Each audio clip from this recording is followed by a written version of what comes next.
Hello, everyone. This is Robert with the Watching It Podcast. We're a show that covers TV and movies.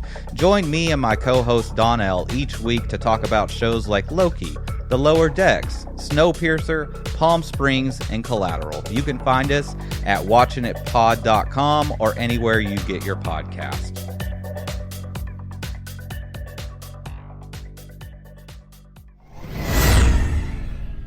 This is Zoe with a program note. In the beginning of this episode, you will hear us refer to this as the 46th episode, but this is not the 46th episode.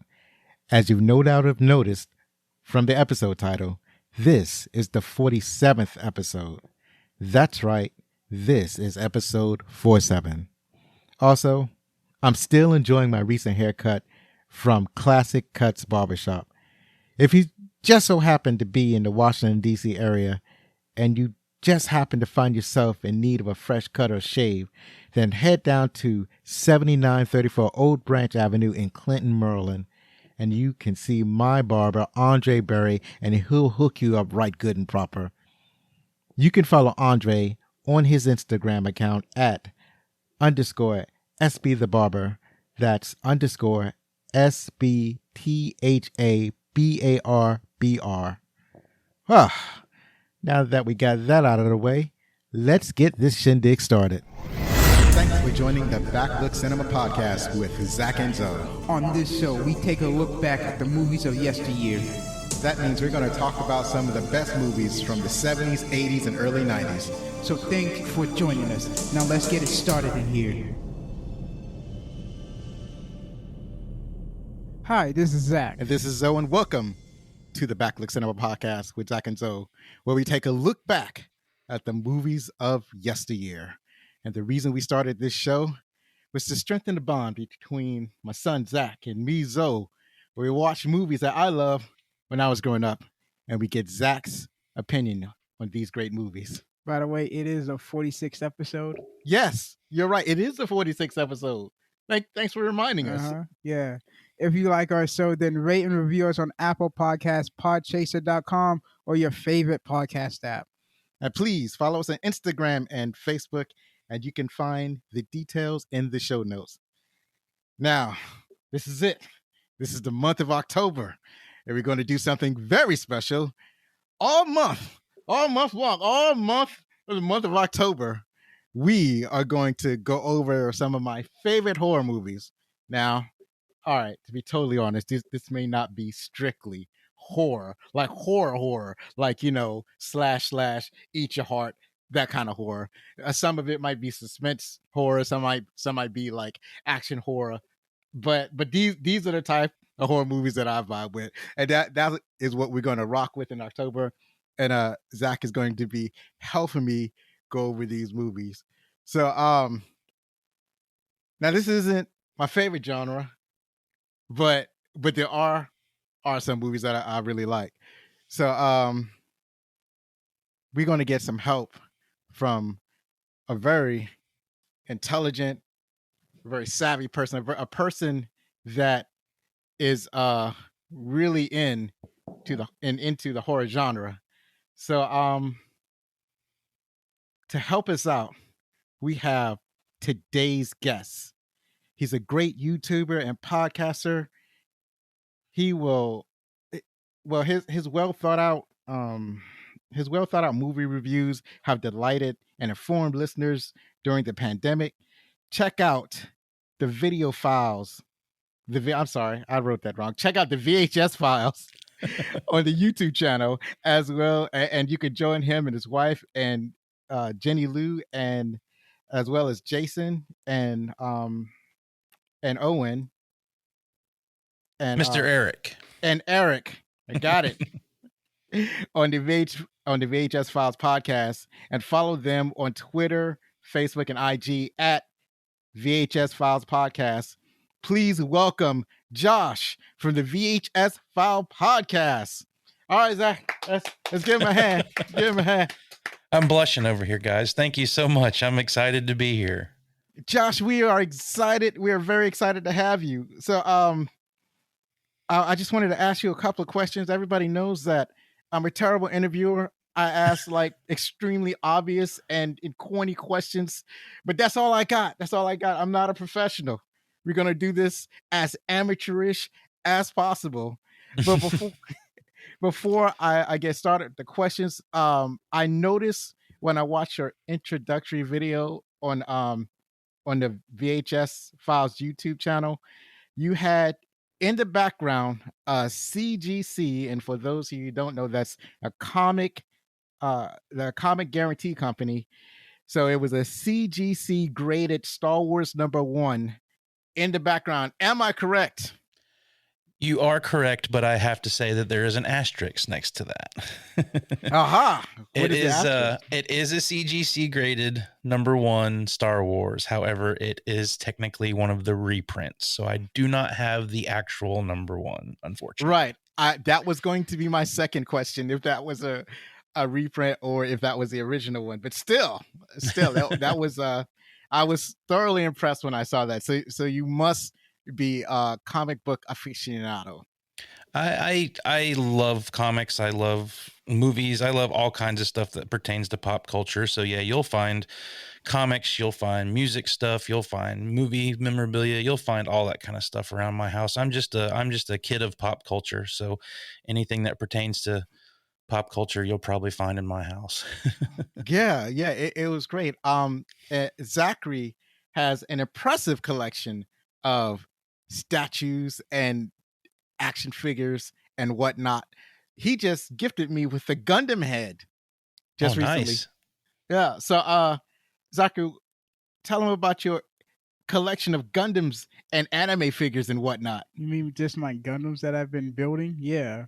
And I'm still looking for the next build. I already have one in mind, but that's a lot of money. And that's at Pandora's Cube.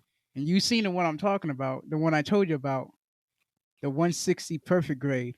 Yeah. And that's going to hurt my hands. That looks complicated. It is.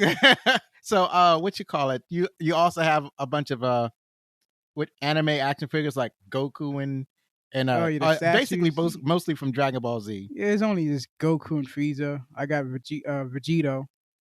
Josh, are you into anime at all? Is that part of your collection of things that you watch? You know, of everything that I do collect, unfortunately, anime is not something I've gone down the road and collecting. I have nothing against anime. It's just not something that I've been able to get engulfed in for whatever reason. I haven't seen the classic anime films like Akira or Vampire Hunter D or any of those. Unfortunately, I'm just, for some reason, watching anime is difficult for me. It's not that I don't want to. It's not that I don't appreciate what it is in the art form. Just for some reason, it's like pulling teeth for me to get focused on anime for some reason. It's something I've been working on, but unfortunately, I don't collect any kind of anime stuff. Yeah, I can tell you that there is some that it takes it. It's like coffee. It's an acquired taste. Mm-hmm. And like I have watched anime like from when I was very young, and what I have found is that the anime that I loved when I was younger, I find practically unwatchable today. Like one of my favorite anime cartoons that was brought over from Japan is over here is called what was it? Voltron. So Voltron was one of my favorite. Watched almost as much as I could when I was growing up, but I was very particular. They had very different versions of Voltron, so I was particular to the lion Voltron, where you had 5 robot lions and they formed a giant robot, and he formed a blazing sword. And it was like when he formed a blazing sword, he was going to chop his enemies in half, and that was the end of the show. Mm-hmm. And I watched it, but when I tried to watch it, I think like 10 years ago, they had it on Netflix, and I tried to watch it, and it was like unwatchable because it was so boring, right? It was so slow. I was falling asleep, and I was like, oh, I guess I can't do this no more, right? But recently Netflix did a revival of Voltron. Yeah, I heard about that. Yeah, and that was a very good show.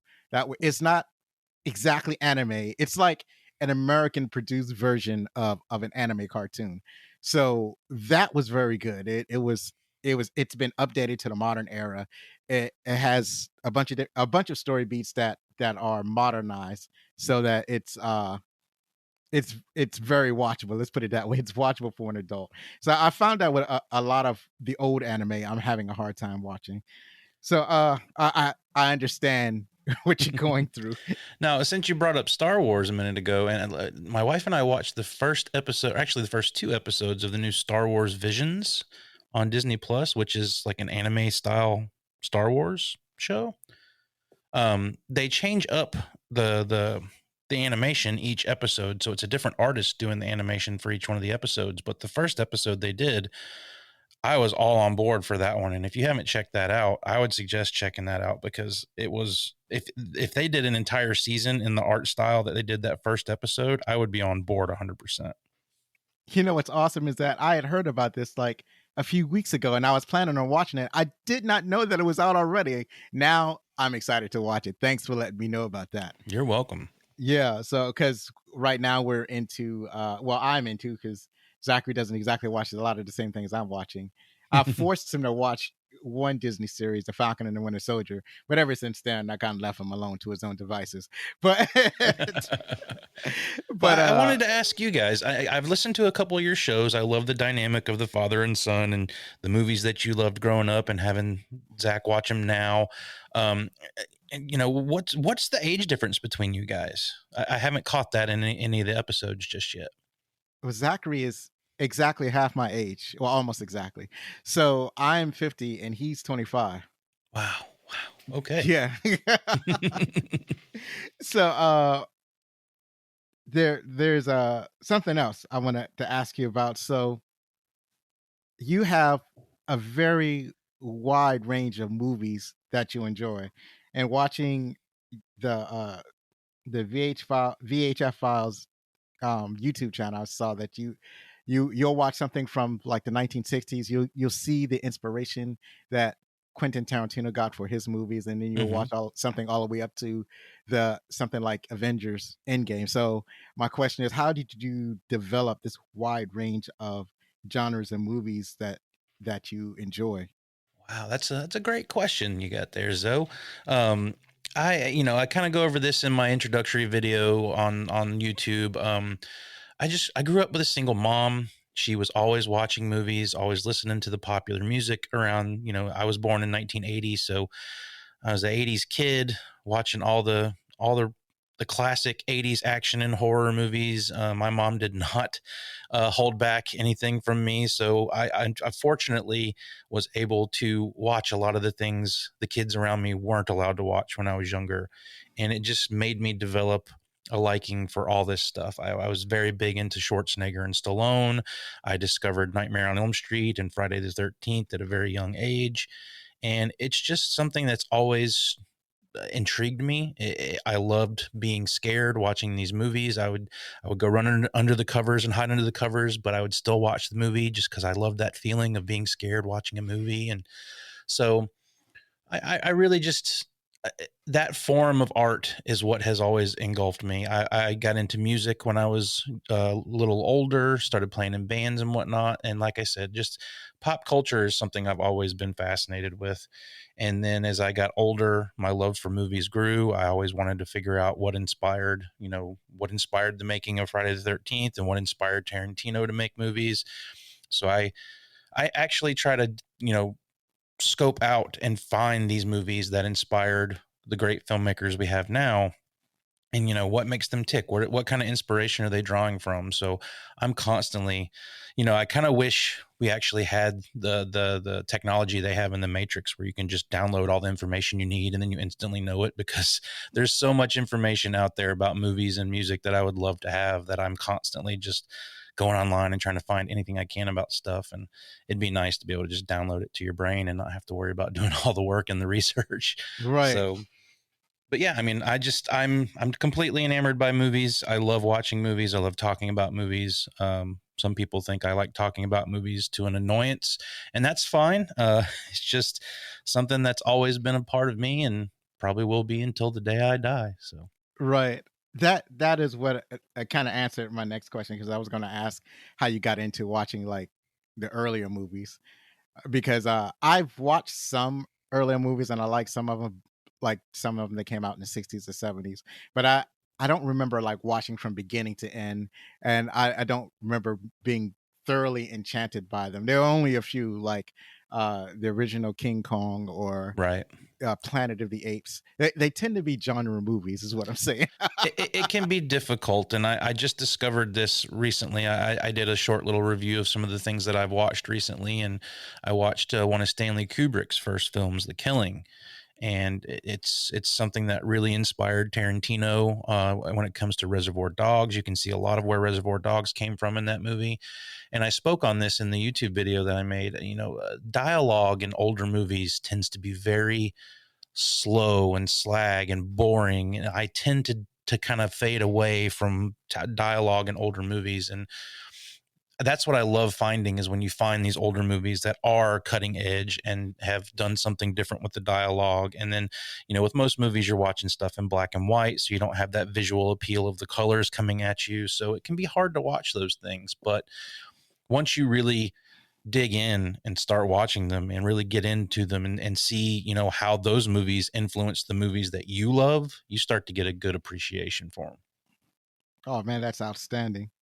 So, let me see. How many more questions do I have here? The main question I needed to ask. Hold on. Let me make sure I don't skip over. Oh, Keep by the them way, coming. They've all been great questions so far. You're doing great, Alonzo. I just wanted to compliment you on the quality of the videos on your YouTube channel. They look really slick, really well edited, and well edited and produced. It looks amazing. Well, thank you. I put a lot of time and energy into that, and YouTube and podcast and things of that nature it's a tough thing to get into right now, especially since COVID has hit. Everybody's doing YouTube channels and podcasts, and you're kind of a needle in a haystack. So the more I can do to kind of get a little bit of an edge, that's the work I put in. So yeah, I try to make sure that those videos I do are nice and sleek, and hopefully somebody out there will notice them at some point. Right. I know exactly what you mean.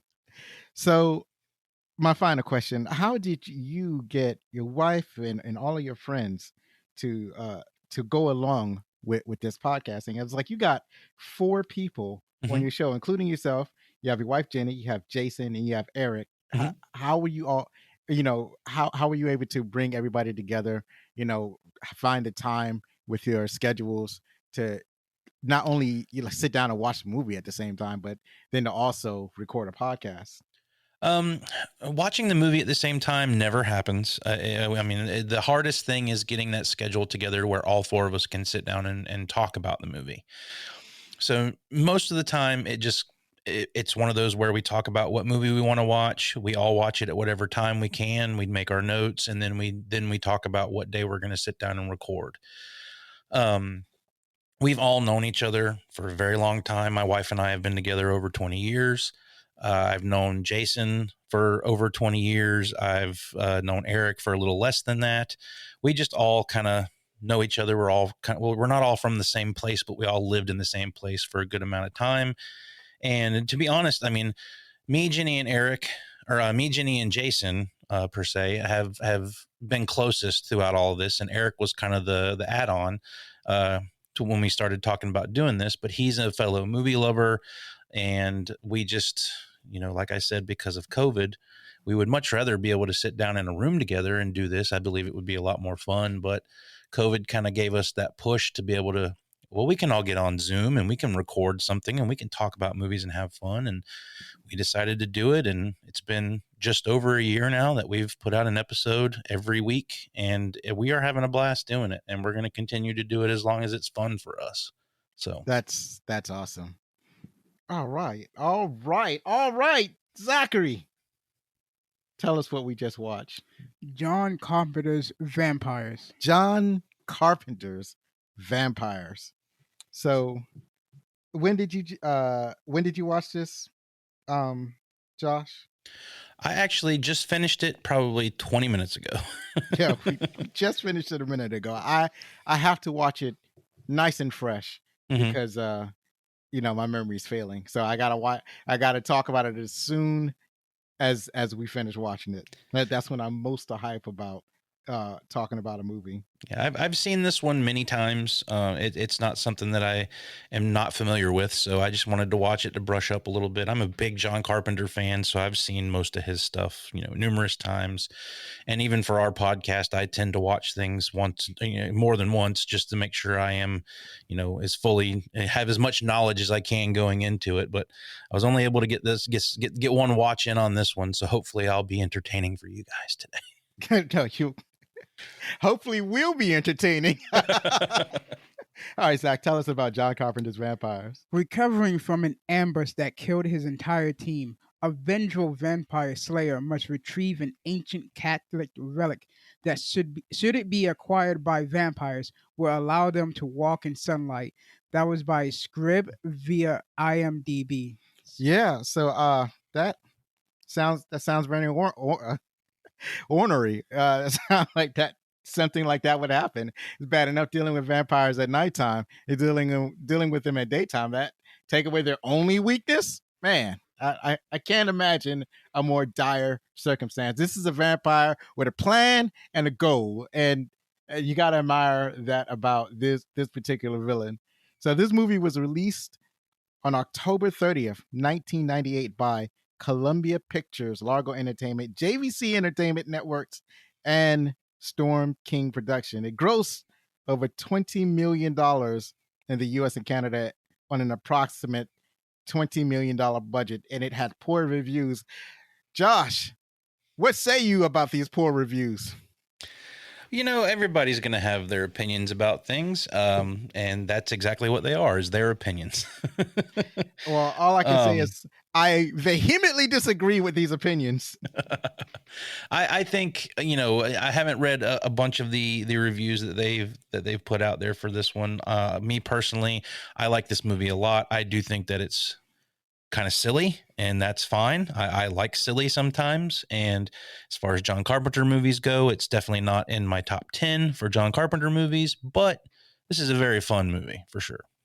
Yeah, it's fun. I can appreciate that it's chock full of plot holes. I get that, but still, it was still a fun movie to watch. So I remember enjoying it way back when I first seen it in the late 90s, and I still enjoy it now. Oh, also, as a caveat, this movie did come out in 1998, and I did not check this movie out, or I didn't check to make sure that it was before Zachary was born. I always try to check that and make sure that it's in the right time frame. And I didn't do it, but that's all right. It's still a good movie. It's still something that Zachary hadn't seen before. He was only 2 years old. He wasn't conscious of these things.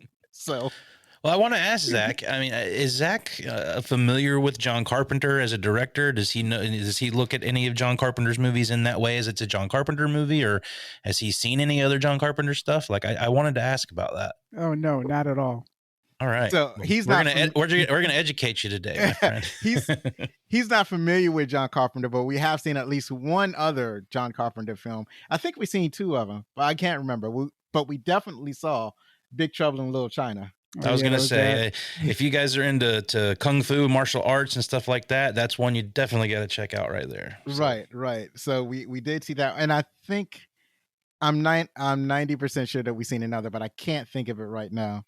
So, Zach, why don't you tell us who's in the movie? We have James Woods as Jack Crow. He was in Hercules, John Q, Family Guy, and Justice League Action. Right. So, I guess you remember him in Family Guy. Yeah, Family Guy, of course.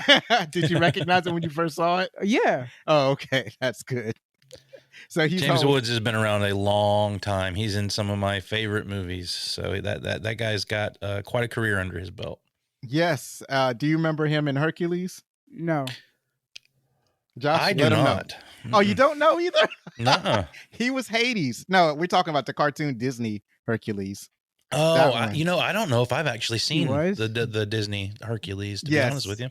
And he plays... Oh, okay. Now it rings to me. Yeah, it's familiar, right? Voice. He plays Hades, and in almost every version, like he played Hades in the video games. He played Hades in a Hercules TV show cartoon that came out a while ago.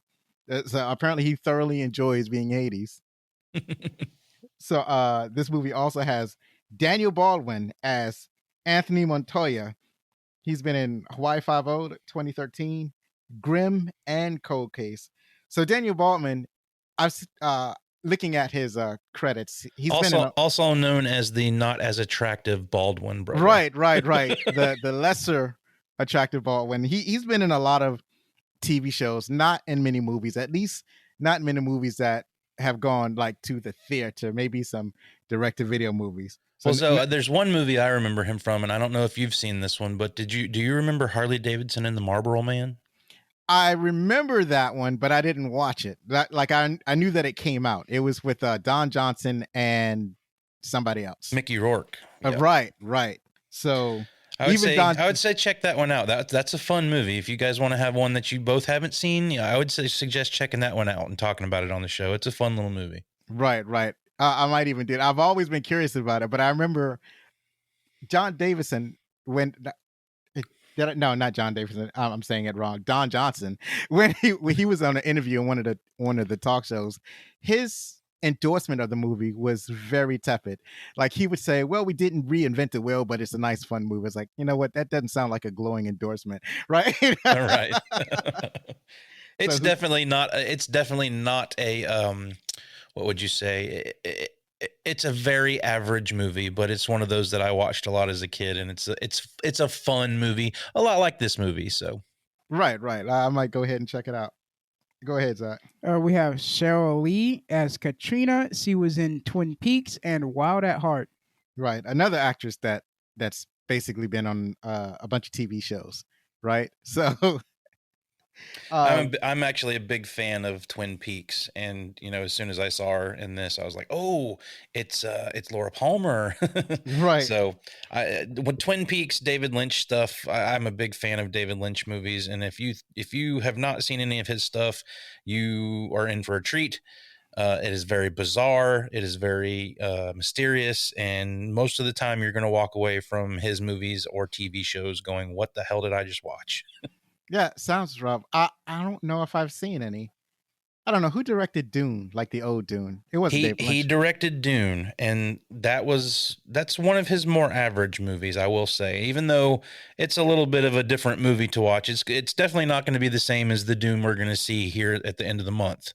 Right. I thought that was a David Lynch film. I remember there was a lot of a lot of static around that movie. Yeah. There was where they had, if you went to saw it in a theater, they would hand out these cards that would basically give you a primer about the movie, because the studio didn't think the audience would understand enough about the world building. So they gave them like almost like a cheat card, so that to help the audience along. Mm-hmm. And there was a lot of stuff that went on in trying to make that movie. So I imagine that David Lynch's career is absolutely fascinating.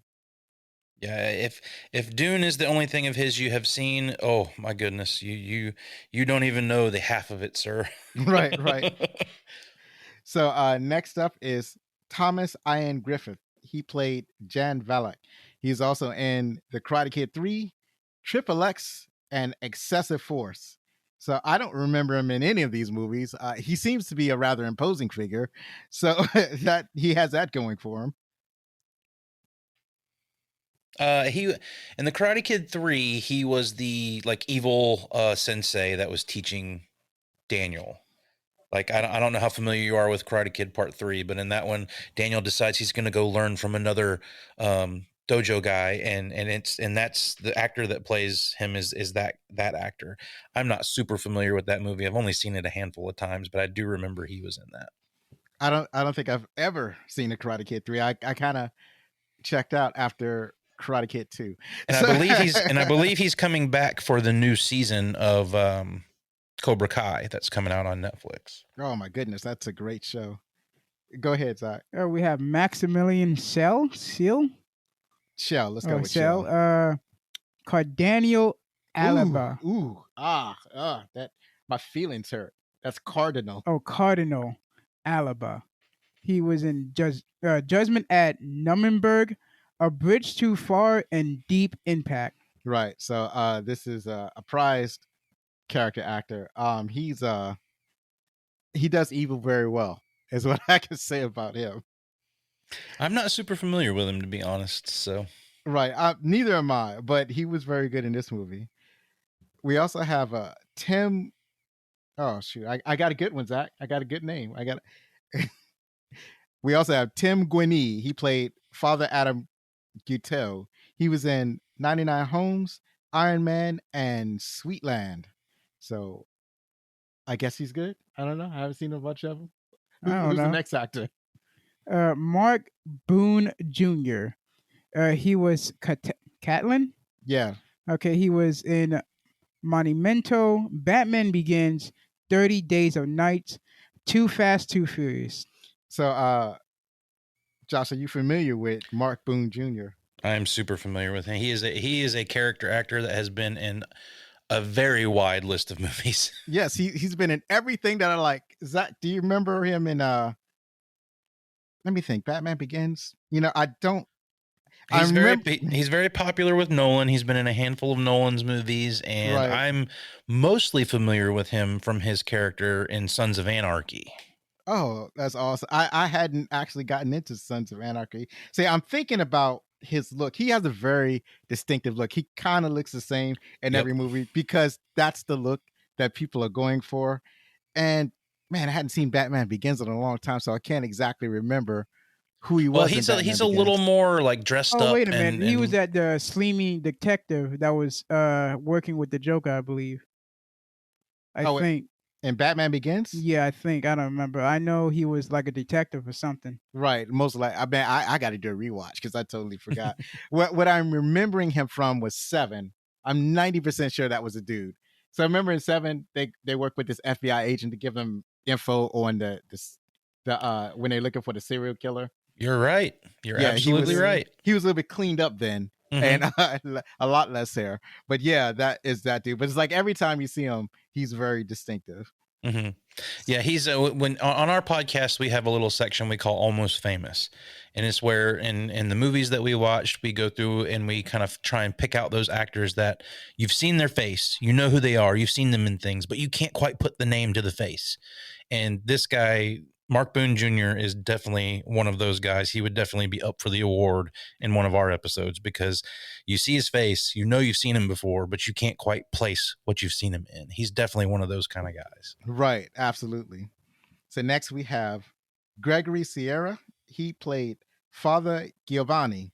He was in The Towering Inferno, Beneath the Planet of the Apes, and what I know him from, Barney Miller.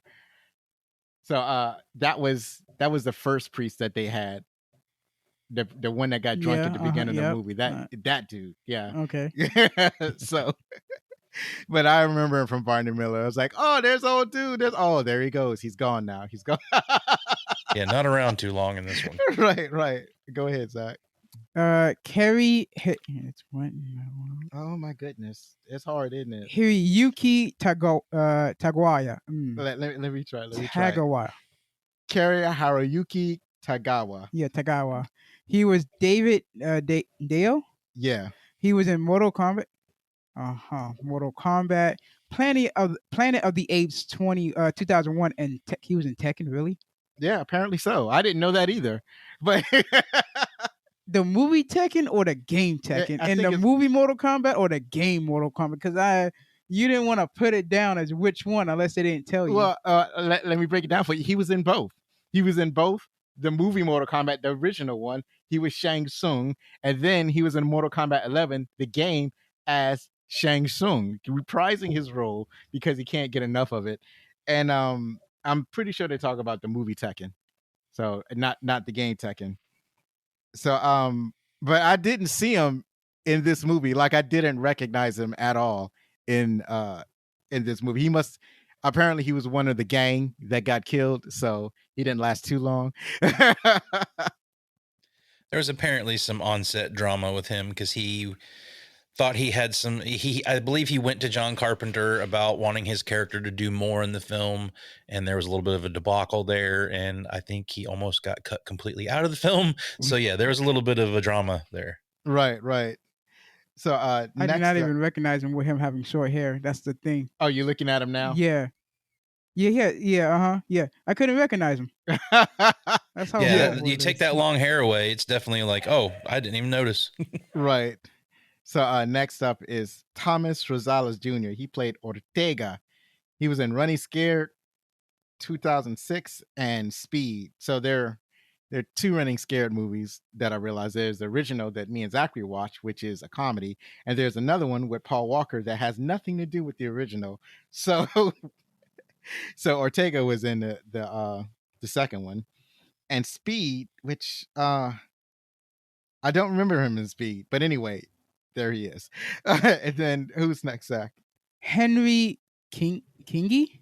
I guess. He was Anthony. He was in Venom. Really, Predator 2, and Fast 5 and Showtime. Really, those. Yeah. So Fast this guy actually gets around apparently.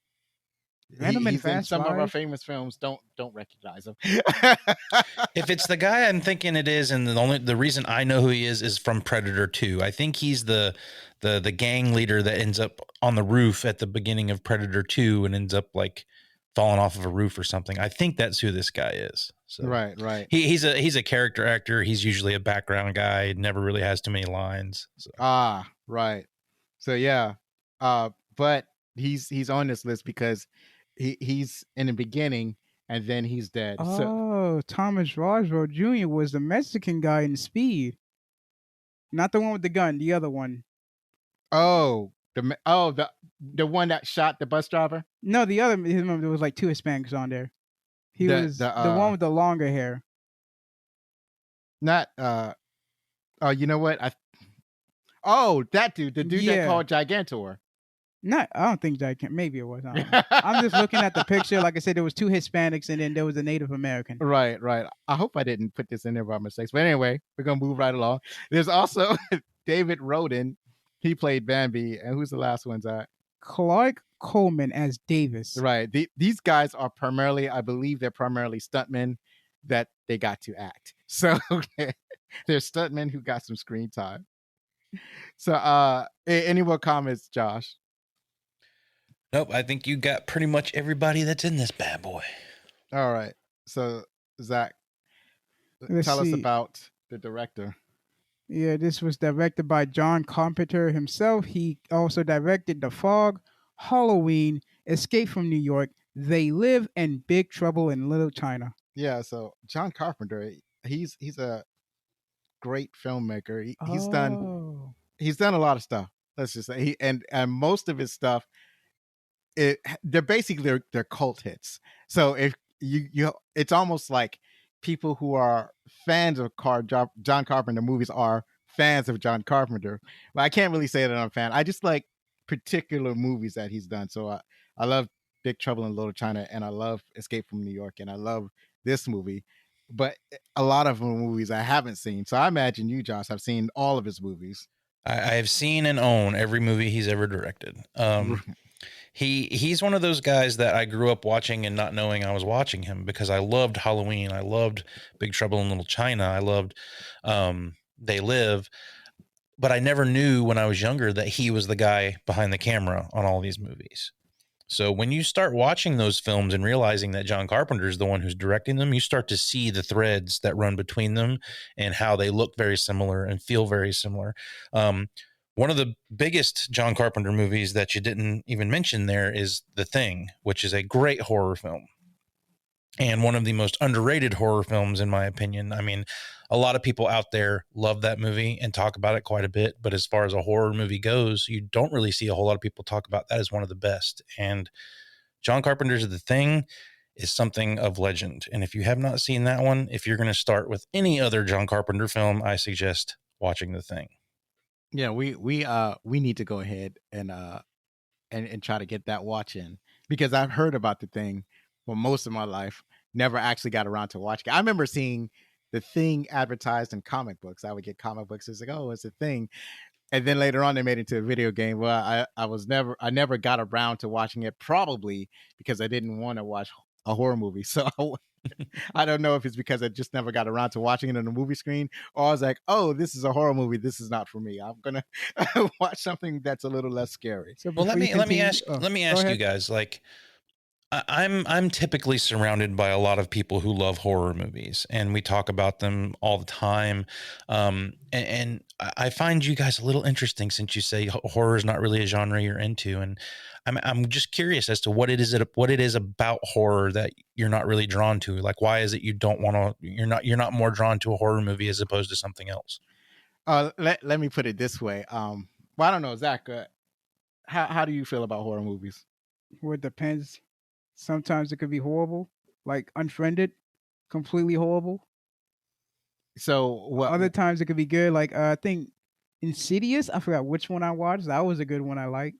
Okay, But but do you Unfriended is seek so- out horror movies? Not really, but Unfriended was just horrible. Okay, with me, it's more like the best horror movies are the ones that I typically well, let me put it to you this way. I'm having a hard time describing my feelings about this. One of the best horror movies that I've seen is Saw 2. I remember watching that and in a room with some folks on the television, and it was gory, it was bloody, and it was messy, and it was almost like I'm scared constantly as I'm watching this movie.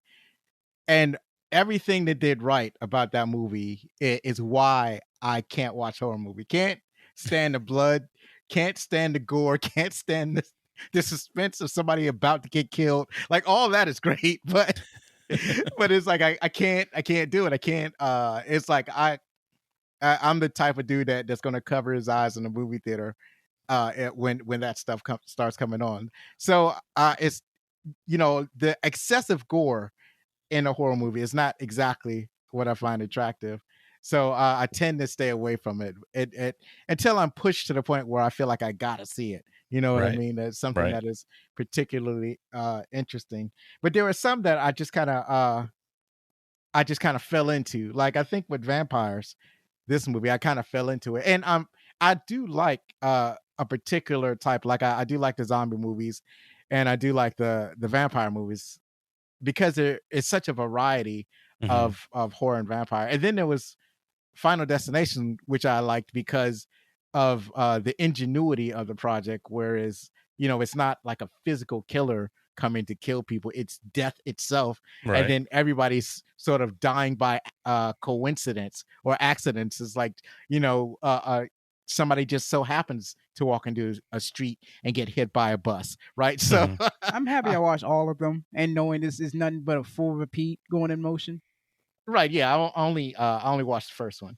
Like, when you they need did to watch the rest of them so you know how it all begins. Oh, okay. Well, Because number 7 know, is basically like, hey, this is where it basically started. Ha ha ha. Yeah.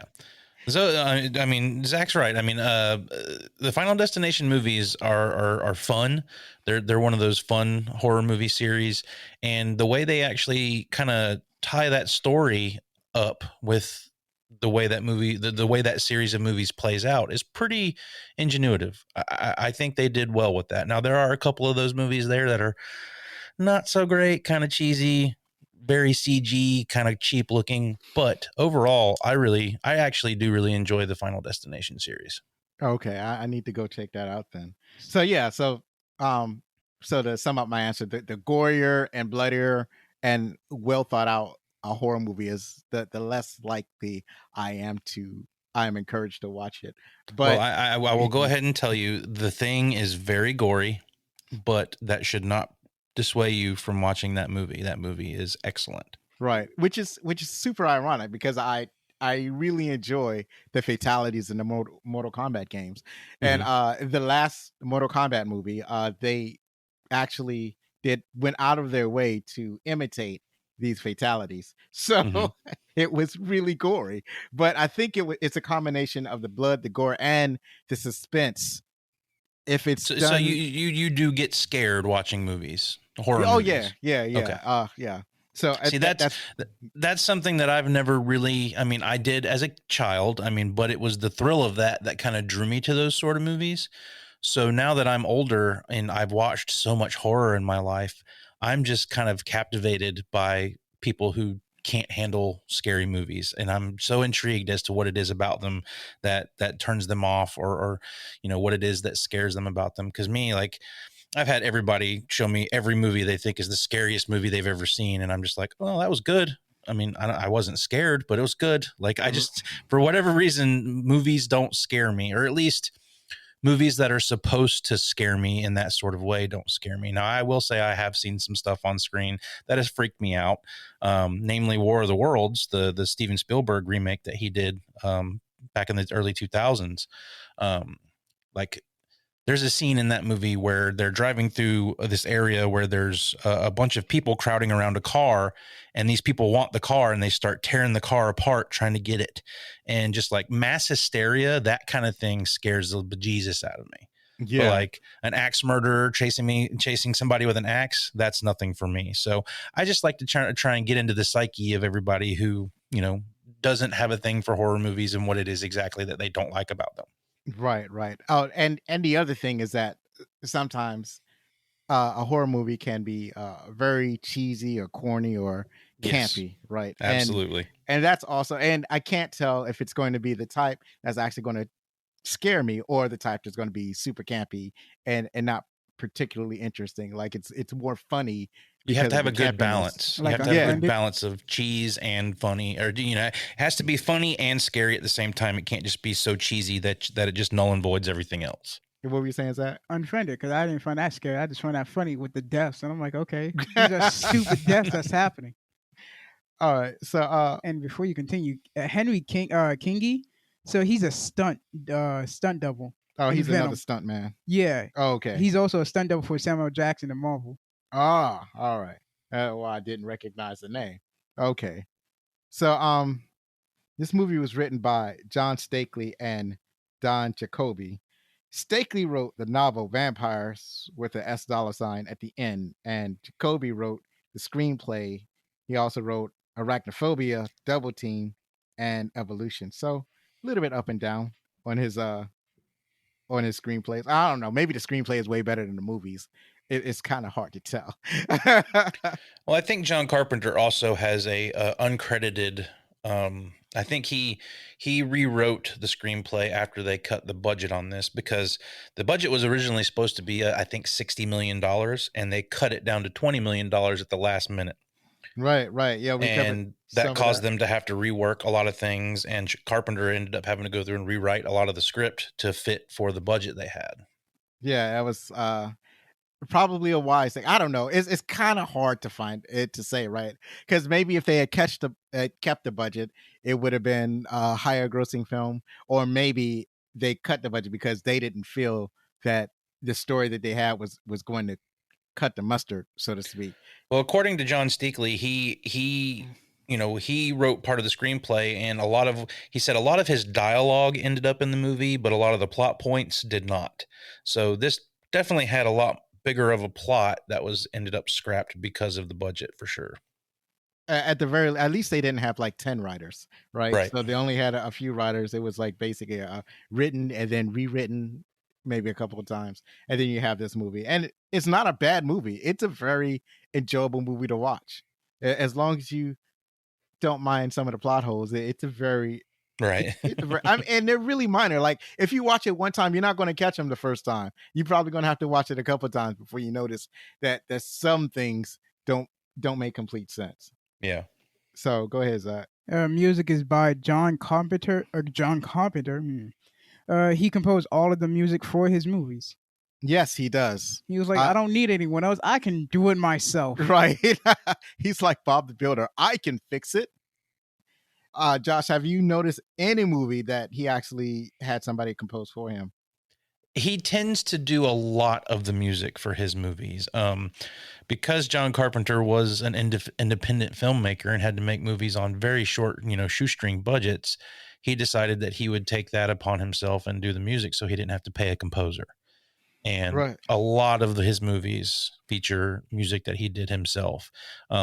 You'll find a few movies here and there where there's a traditional score, but in most of the situations, especially his horror films, most of the time you've got John Carpenter doing all the music. Right. I seem to remember, and I'm not exactly certain, but there was a certain show called Knight Rider, and I Mhm. believe that Stephen J. Cannell, he did the theme song for Knight Rider. I don't know if he did it for the other shows because he produced a multitude of shows, but I think he did Knight Rider's music as well. That simple electronic big piano line or whatever you would call it. Right. Yeah. Right. So this movie was the executive producer of this movie was Bar B. Potter, probably the individual the individual responsible for cutting the budget. But we will never know. I did dig too deep in that.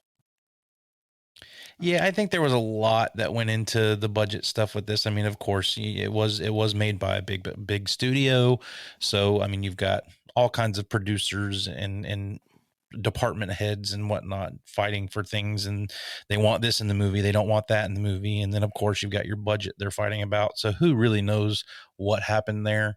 But yeah, just Right. typical Hollywood BS, you know. Absolutely. All right, Zach. Well, that's it for the rundown. And if you're enjoying the show, then remember that you can get t-shirts, hoodies, mugs, face masks, jerseys, and more at our website, backlookcinema.com, where you can click the link to either teesprings.com or tpublic.com. Now we're going to take a short break, and we'll be right back to talk about our favorite parts of the movie, some movie trivia, and find out what some of the critics thought. Oh, hello. Who am I, you ask? Well, that's on a need-to-know basis, and I guess you need to know. I'm Donnell from the Watching It Podcast, a little podcast where me and my co-host Robert dive into different TV shows and movies to give our viewpoints and reviews. TV shows like The Boys to the 1999 hit movie The 13th Floor. So if that sounds like something you'd be interested in, come join us at watchitpod.com or on any podcast provider.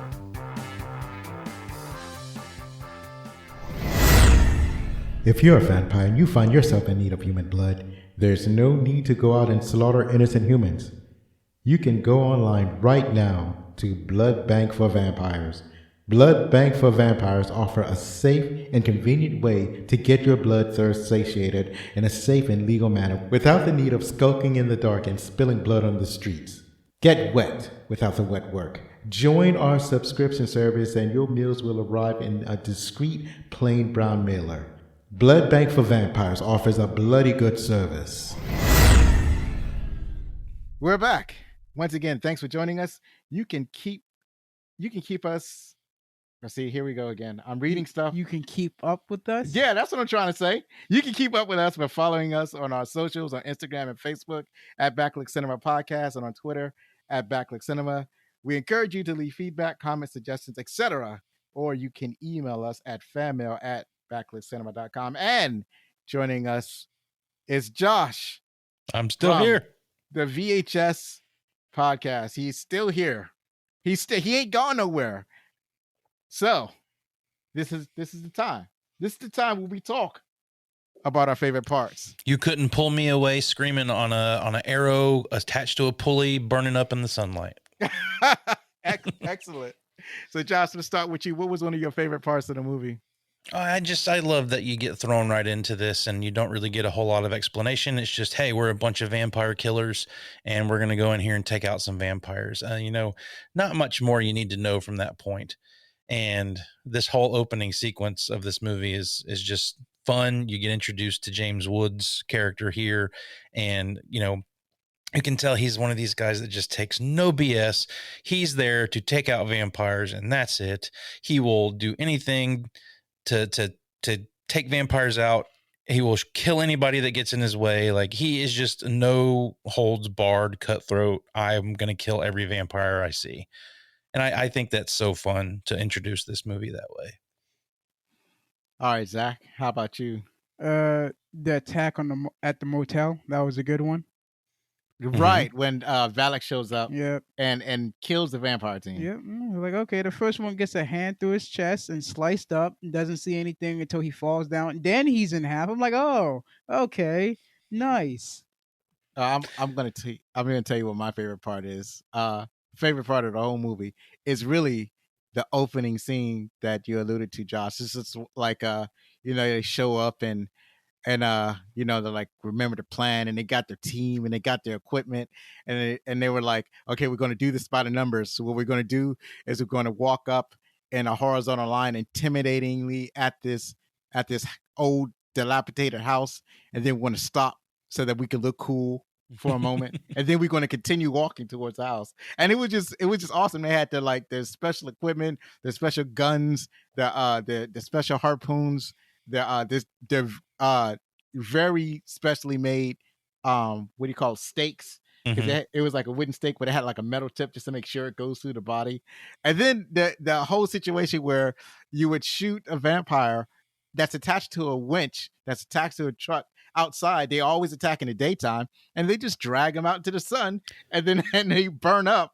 Yeah, I was like, it's clinical efficiency. Yeah, you're talking about plot points and whatnot, the stuff that doesn't make any sense in this, and that's a great idea, and the look of it in the movie is awesome. Just watching these vampires get pulled out into the sunlight by this pulley system, but technically it wouldn't make a whole lot of sense, because I mean, unless you have a straight shot to the door and you're having to pull someone around corners and whatnot, I don't see it as being that effective.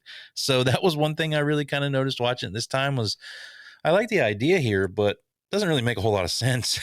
Yeah, it would only really work if you lured all the vampires into like the center room or the where the door was at, and then you can just pull them straight out. Also doesn't work.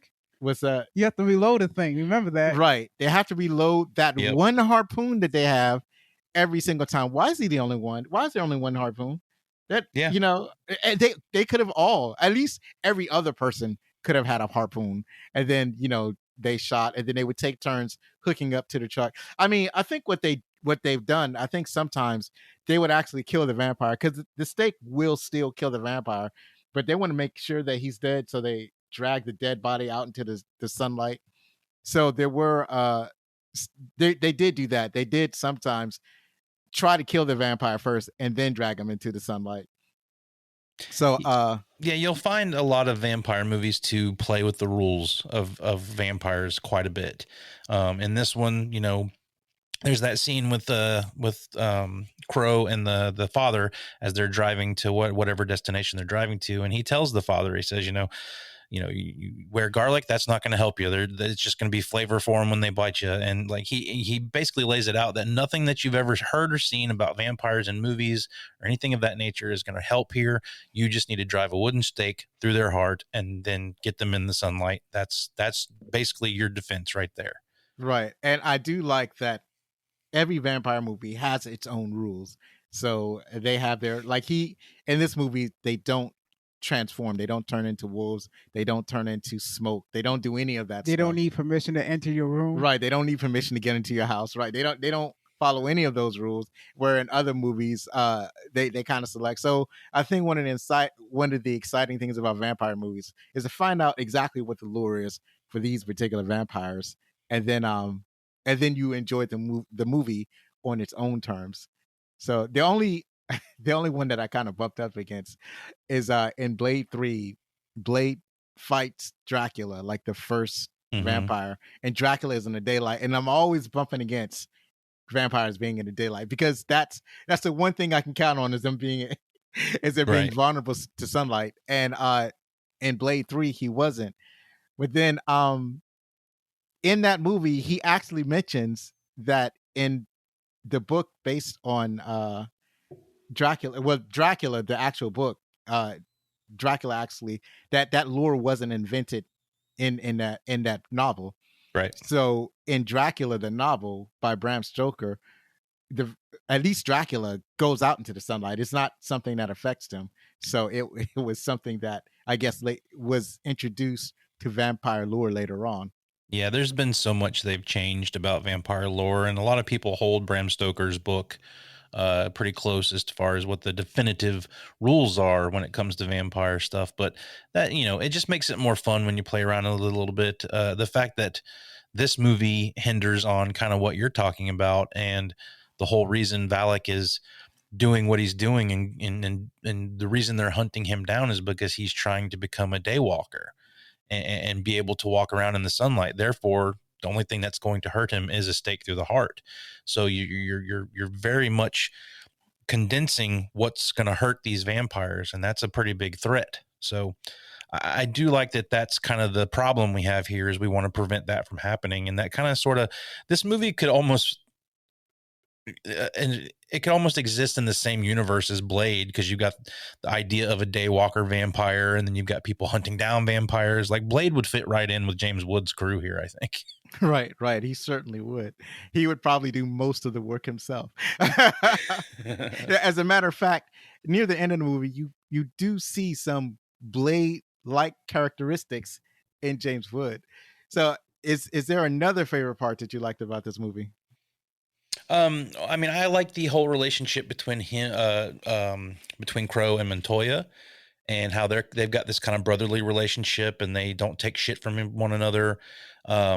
And the fact that that's kind of, they've got a rift between them with Cheryl Lee's character. I forget her name already, but Katrina. Right. And the fact that she's been bitten, and they're using her as this sort of telepath, because she can see through Valak's eyes. So they're trying to use her to find out where he's at, to get his position, almost like a human GPS in a way. And I like that she sort of causes a rift between the two of them. And ultimately it ends up getting Montoya changed into a vampire. And, and that all kind of comes to a head at the end of the movie too. And I think the way the movie ends with those two kind of, saying their piece with one another and letting each other go their separate ways, but wherever he goes, he's going to hunt him down. He's going to make sure, I really like that aspect of this movie as well. Right. I did also. Zach, your turn. I'm trying to remember. I love the bitch with what's his name? Trying to look for it. With Jack and the second Pedro. Oh, Padre. Yeah, Padre. Yeah. Yeah, that's what Josh was talking about. So you like their relationship together with Jack and Padre? Yeah, because it was funny. Because the first one, he beats him up. Jack is so abusive towards him. Yeah. Then he cuts his hand, and then it's like, well, we're buddies now. I'm like, okay, I guess that's how that relationship went. Right. Oh, what you call it? So there was a particular abusive moment when Jack is in the bathroom with the Padre. Yeah. And then it's like trying to get his mouth. Yeah, trying to get the Padre to answer some questions. Yeah, listen, I'm going to cut you. You say I won't, but have you forgotten that I beat you up back there in the desert? Right. I will cut you and I will kill you. I will do what I want. The funny thing is the Padre was like, "You're not going to cut me. You're a good man. You're a good man." He's like, "Put this in your mouth." It's like, what have you seen of this guy so far that makes you think he is a good man? Right. So there's a very interesting aspect of this movie that the vampire hunters are not good people. If they weren't in the service of the church hunting vampires, then they'd probably be in a motorcycle gang terrorizing a small town or running a racketeering situation in the city. These are not good people, but they have been made of service doing good things. So that I totally agree. I mean, that's the thing about the vampire hunters here are almost anti-heroes. I mean, they're doing a good deed per se by eliminating vampires, but they're not the most blue collar of people. I mean, they're pretty, you get all of this in the hotel room when they've got all the ladies and the beer and they're partying. Like, they're not the best people in the world. They're just, it's kind of like, someone's got to take out the trash. It might as well be these guys, Right. And speaking of that scene where they actually had the police on the payroll to allow them to engage in all of this illicit activity. They had drinks. They had the sex workers, but they didn't have the drugs. So I guess it's okay. At the very least, they weren't doing drugs. I guess that was a thing, that was a line that they would not cross. Yeah, I mean, at least you got that. I mean, they got their alcohol. They don't need the hard drugs. They're okay with just drinking and having their sex workers, and I think that'll be okay. Right. So, were there any other parts that really attracted you to this movie? I mean, it's just really the general idea here. I can't remember I think Blade came out around the same time, so you really didn't have anything that depicted a vampire hunter, and that I mean, more like you've got your Van Helsings and stuff like that. But I really like James Woods here as Crow. You can tell that he really was having fun with this part and wanted to do something fun here, and I think he comes across quite well. Other than that, I mean, I just think the performances here are all pretty good. I'm still trying to determine whether or not Cheryl Lee, who plays Katrina, if her performance is a good performance or a bad one. It's kind of right there in the middle for me, because she's really overacting in some parts, but she's also acting pretty well in some parts. So I'm a little divided on her, although I love her in Twin Peaks and she's one of my favorite parts of that show and in that movie. But she's kind of in between for me here. But other than that, I mean, I really just love the ride that you go on with this movie. I love the idea of the vampire hunters, and just I kind of go with the flow and have fun here. And it seems like John Carpenter did too, because when he originally was asked to do this, he was ready to stop filmmaking altogether. He was done. He wasn't having fun making movies anymore, and it seems like he actually had fun making this one. So, Right.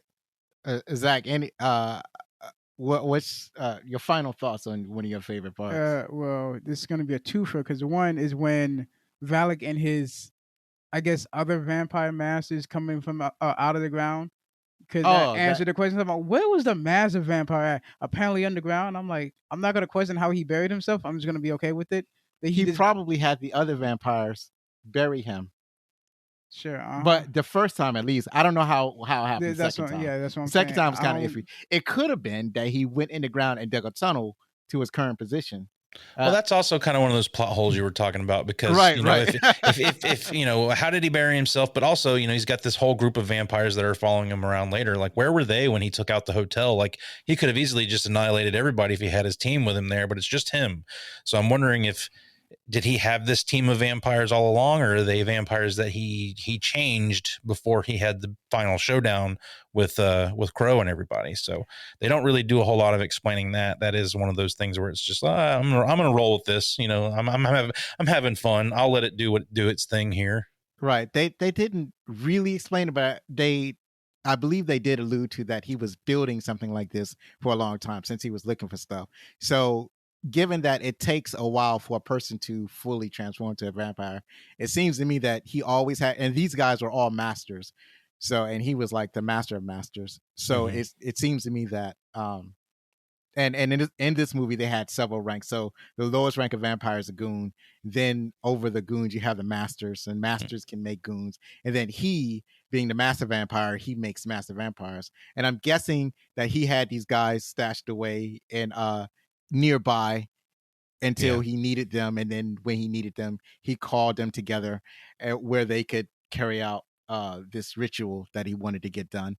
So and I enjoy the movie for some of the plot holes that I found. So like you mentioned, Josh, one of the plot holes was how the master vampire can bury himself.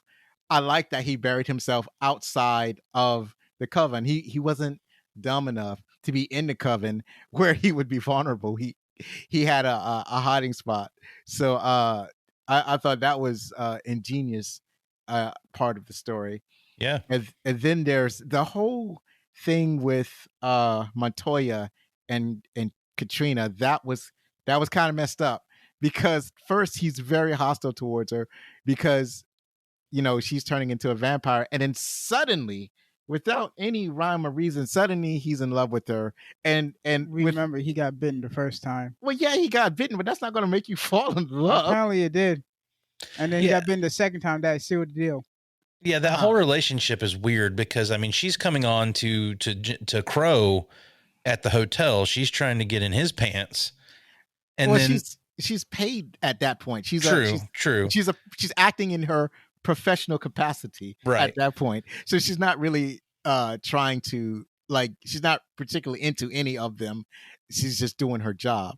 But I mean, you know, Montoya being in the situation he was with her, I gotta say, and she's a very attractive lady. I could see where he might, you know, might just want to go down that path with her.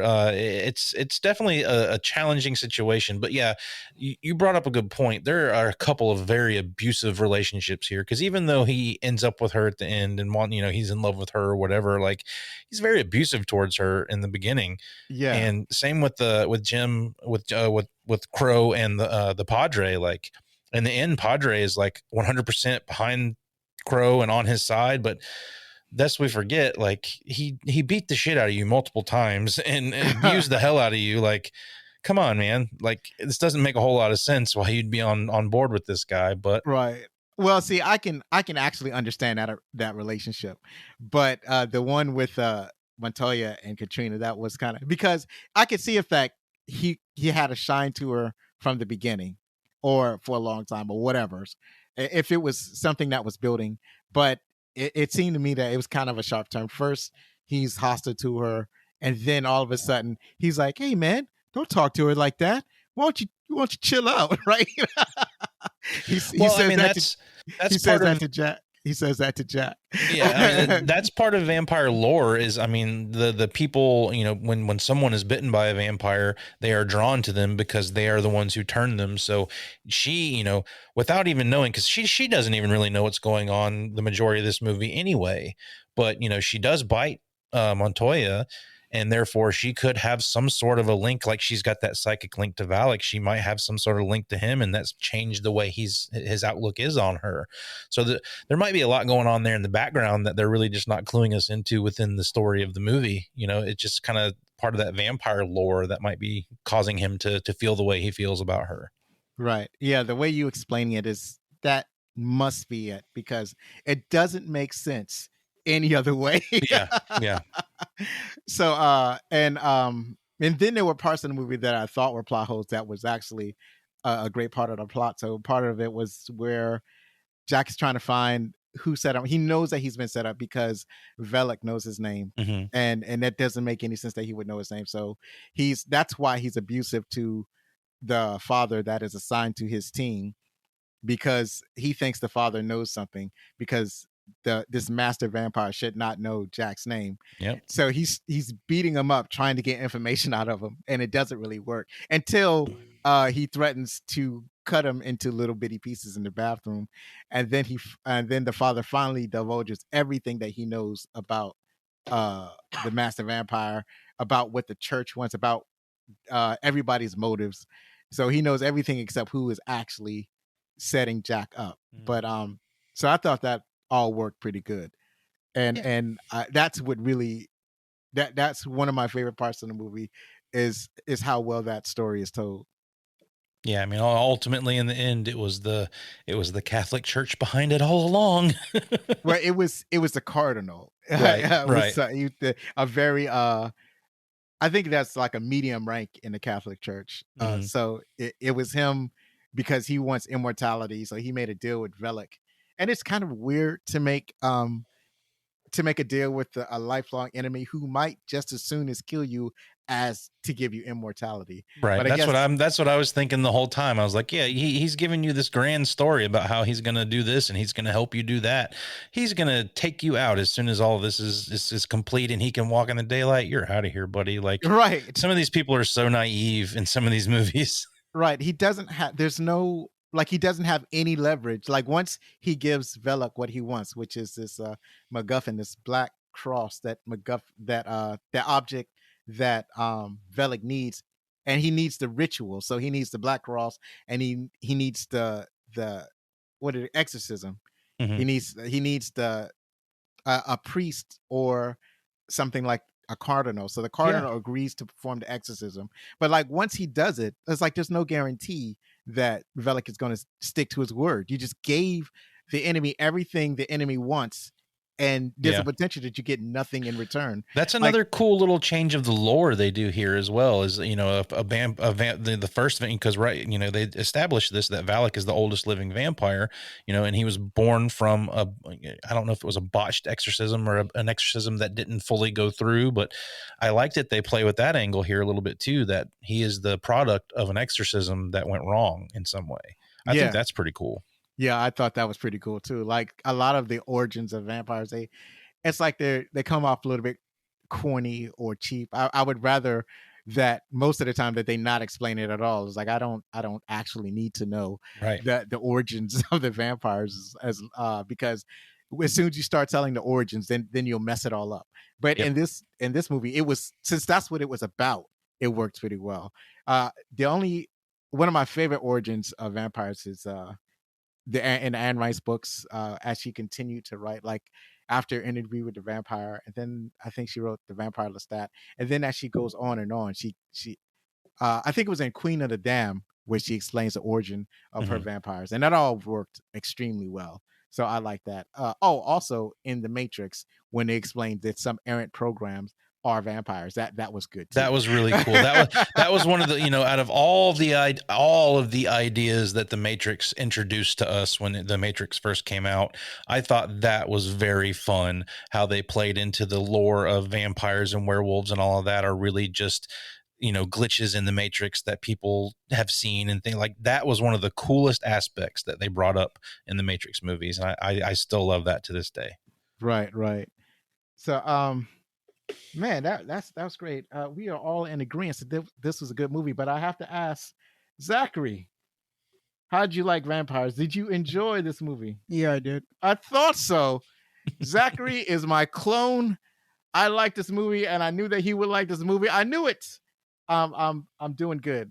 There was one movie that we missed, but so far we've been free and clear. So so what's the one that you didn't agree on?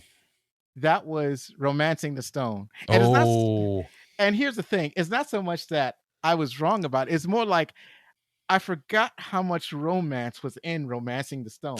Like, it says it right there in the titles, though. Yeah. But I remember, because I only watched this movie a couple other times. It was a long time ago. It was like when it first came out. It's 1980s. So I was like still in high school. And I remember really enjoying it. I think I've seen it on VHS. I mean, not even in the theaters. Well, I watched it on tape. And I really enjoyed the movie. I enjoyed the sequel. But I forgot how much, like I said, how much. I thought it was more like, in my memory, it was more like Indiana Jones. So in Indiana Jones, there is romance, but it's almost all action adventure. Yeah. And there's a little bit of romance in the middle. And for some reason, I believe that Romancing the Stone was going to be the same way. But as it turns out, no, it's way more romance, a lot less action. And I was like, ooh, sorry. Romancing the Stone holds a special place in my heart. I talked about this in my YouTube videos. It's the first VHS I remember my mom bringing home from a rental store. Yeah, I saw that. I was like, oh yeah, I remember that movie. Yep. I hold that movie near and dear to my heart to this day. Is it a great movie? No, but it's just one of those that I will, it's one of the first instances of just my love for movies is my mom bringing home renting a VCR and a videotape and bringing it home and us watching it. Like, oh my God, you rented the VCR and the videotape. That was hardcore. Man. We had at that time we couldn't afford a VCR. We had to rent it and the VHS tape. So I remember I almost did that. I almost rented. I was going to rent to own a VCR from, I think it was Aaron's video store, and my grandmother's like, no, baby, you don't want to do that, baby. She was like, no. And so she bought us a VCR because the financial horror of renting from Aaron's is not something that she could bear. So she decided to get us. Aaron's is a big ripoff. Yeah. It's like you're paying something that costs maybe $100 in 1980. You'll end up paying like $200 for it, and that's just not something that my grandmother could abide.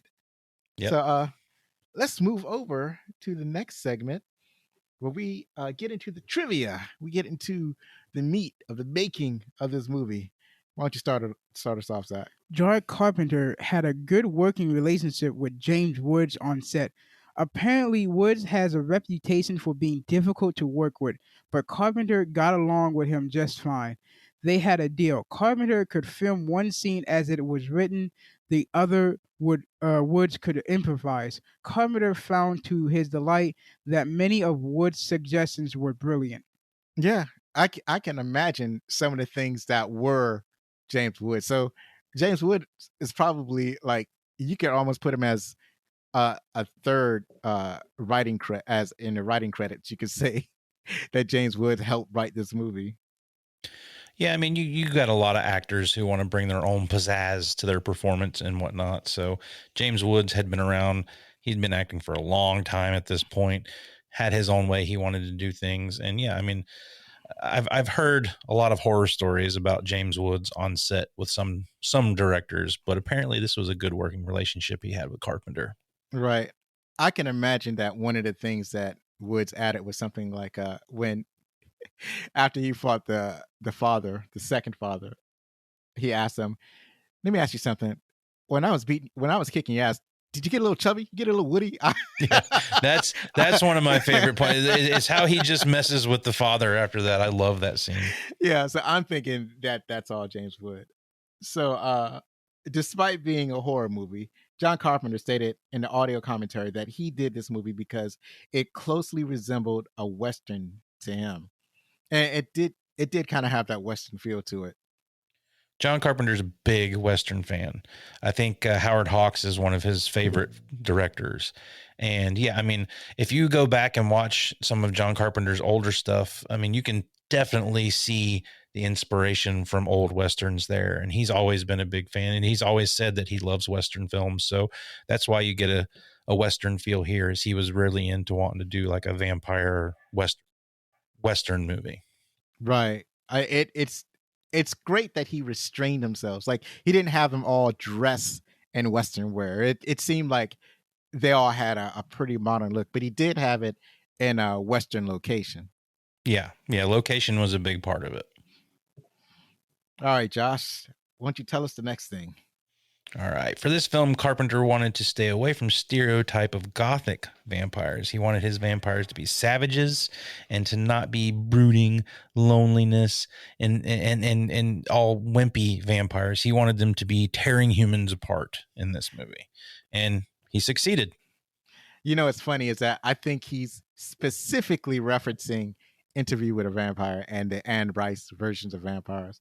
And they even references in the film when James Wood as Jack is telling the Padre about how vampires really are, how they're not like they are in the movies. They're not a bunch of like girly men in formal wear or something like that, right? Right.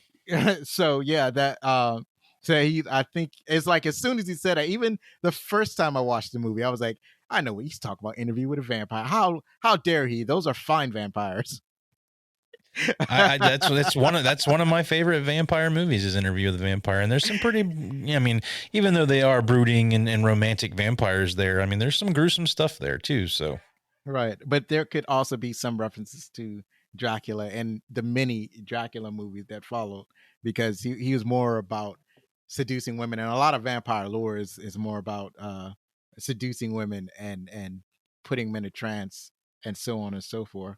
Oh yeah, I just watched Bram Stoker's Dracula, the Francis Ford Coppola version, not too long ago, and it is chock full of romance and all that kind of stuff. So right. All right, Zachary, go ahead. Just before production began, the studio cut the budget by 2/3, and the filmmakers had to furiously rework the story to fit.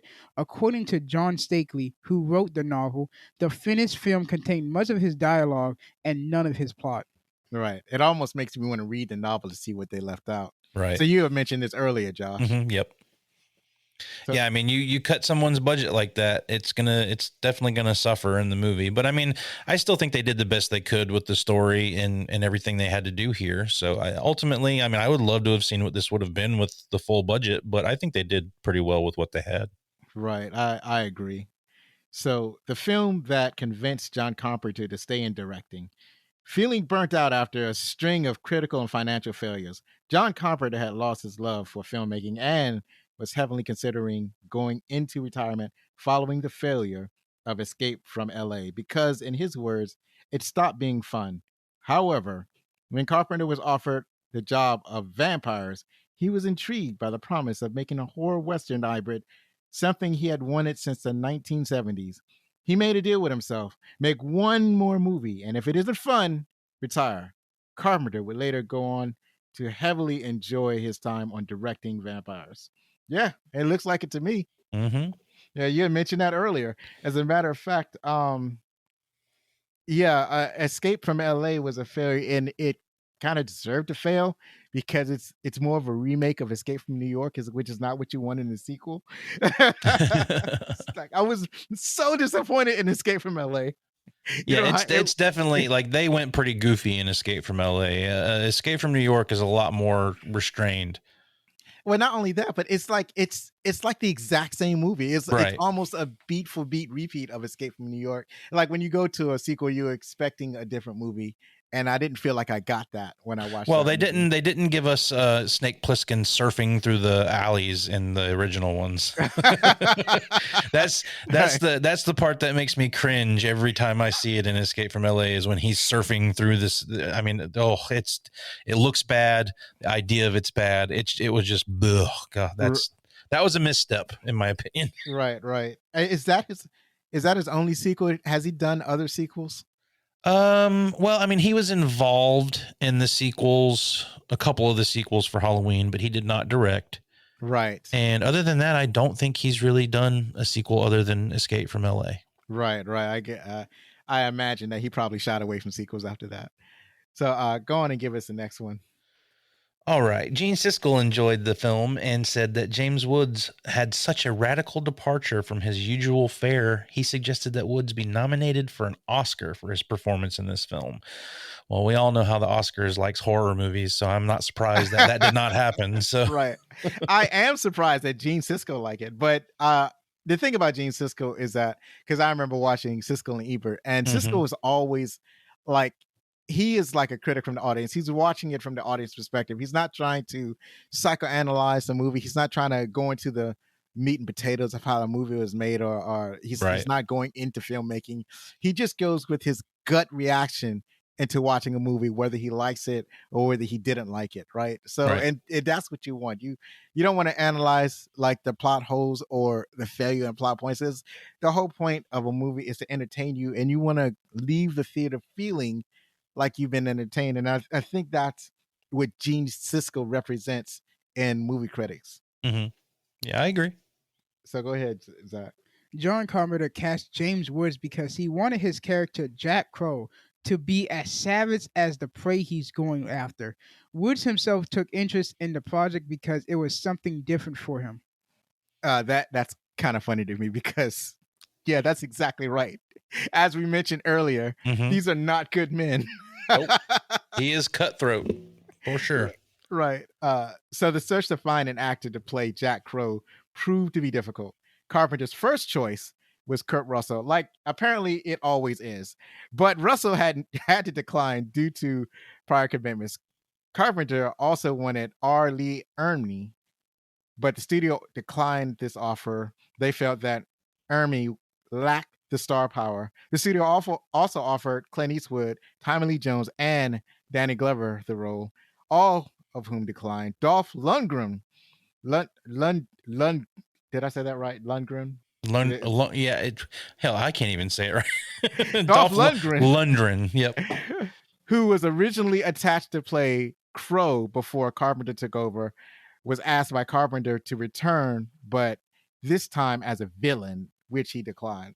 I thought he would have been great as a villain, but I also thought, he's a fairly good actor. He could have did well in both of those roles, but at the same time, I really like James Woods because he represents the everyman, like the ordinary man. Like not everybody can be jacked up like Dolph or Arnie or even Jean-Claude, right? Not everybody can be, and this guy definitely was. He was in good shape, but he wasn't all jacked up. It represented a different type of action hero, almost a Die Hard. Yeah, I was going to say, this kind of reckons back to sort of the Bruce Willis and Die Hard thing. He wasn't this jacked, was super muscular person. He was your everyday normal guy dealing with a terrorist situation. Same thing here with James Woods dealing with vampires. It was very, very similar casting choice. Right. And I was I shouldn't have been surprised to read that he wanted Kurt Russell to star in this movie, because he gets Kurt Russell anytime he can get Kurt Russell.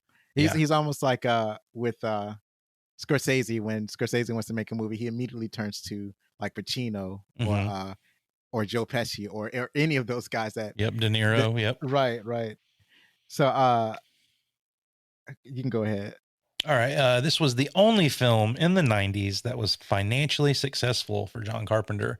He, as you said in a couple of things before, he was not doing very well. He was not financially making good movies at this time. Nobody was really responding to his stuff. So, this we can kind of thank Vampires for keeping John Carpenter going with filmmaking, because this was the first success he had in the entire 90s, and it kept him filmmaking. He made a few more movies after this too. So, and here's what's funny. It really didn't do that well. It only made its money back, and really they don't account for marketing when they talk about a movie's budget. It's only some information that somebody releases. It's never like officially declared.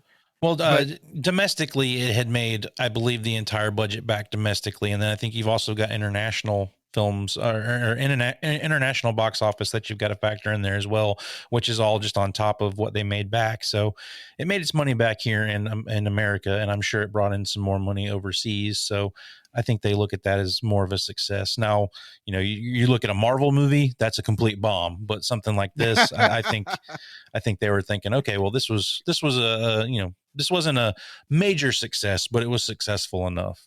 Right. I couldn't find like the international receipts for this movie. Yeah, it's funny how they do that. Like, they don't always report on what the international take was on things. I find that kind of troubling sometimes when I'm doing research. But right. But I'm pretty sure the studio would have liked to see more money, but I guess it made just enough money where it kept him going. Right.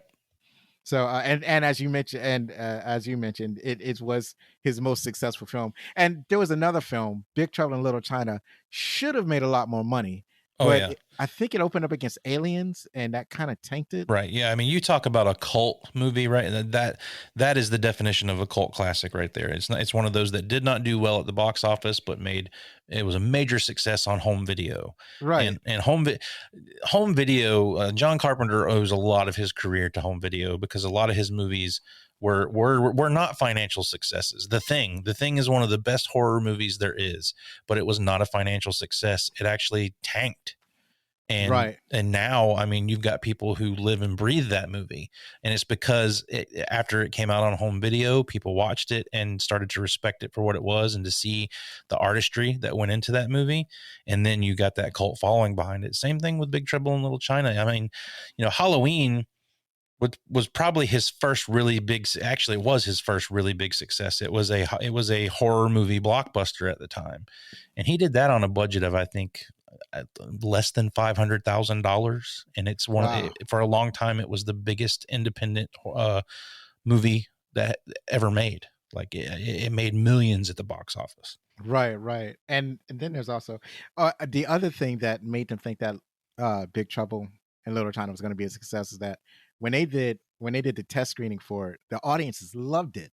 Like, they loved it. Mm-hmm. But it's just that I guess the release date is one of the most important factors that you got to put in. Well, yeah, I mean, you put anything against Aliens, and there's going to be a battle there, because I mean, Aliens is one of the best action horror films ever made. And not only that, but they were concerned about the release date, and what they were actually trying to beat was they were trying to beat The Golden Child with Eddie Murphy. Ooh, see. It had a very similar premise, right? Right. So they didn't want to come out after The Golden Child. So they saw The Golden Child as a competition and not all the other movies that came in between. So they were first, but they didn't make any money off of it because they ended up failing against Alien. I think we can say that Big Trouble in Little China has stood the test of time, where The Golden Child, maybe not so much. No, and I agree. So, you know what, Zaki, do you know where we were at? Yeah, I do. Go ahead. When Largo Entertainment approached John Carpenter with this project, they gave him 2 scripts, one by Don Jacoby, Yeah, that's good enough. and another by Dan Mazur. Mazur? Yep. Okay.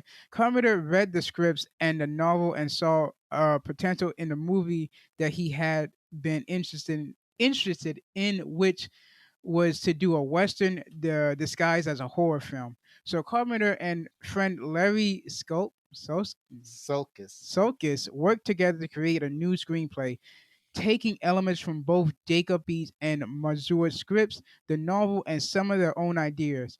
Jacoby, for whatever reason, received solo writing credits. Right. That is kind of wild. So it seems like 4 people kind of worked on this, and then John Carpenter did some major rewrites. But then Jacoby it's all on Jacoby when you look at the credits. Yeah, I mean, I believe he was the one. He was not the one that wrote the book. He was the other screenwriter, I think. But yeah, I mean, kind of crazy that he's given the sole credit here, even though it was reworked a few times. That is pretty crazy. Yeah, even on I get my information from IMDb. Normally, IMDb will show the uncredited writers or directors or whatever, but they didn't do it for this movie, which I thought was strange. But they do have it in their trivia section. So, James Wood accepted the lead role because he never played an action hero before, which I thought was kind of funny. And when you think about the roles that he has done, he's usually playing the a-hole, except in John Q, where he just played a doctor that his hands were tied. Now, I'm not an a-hole. My hands are tied. I can't perform this operation. It's the system. Right. But normally James Wood is playing that.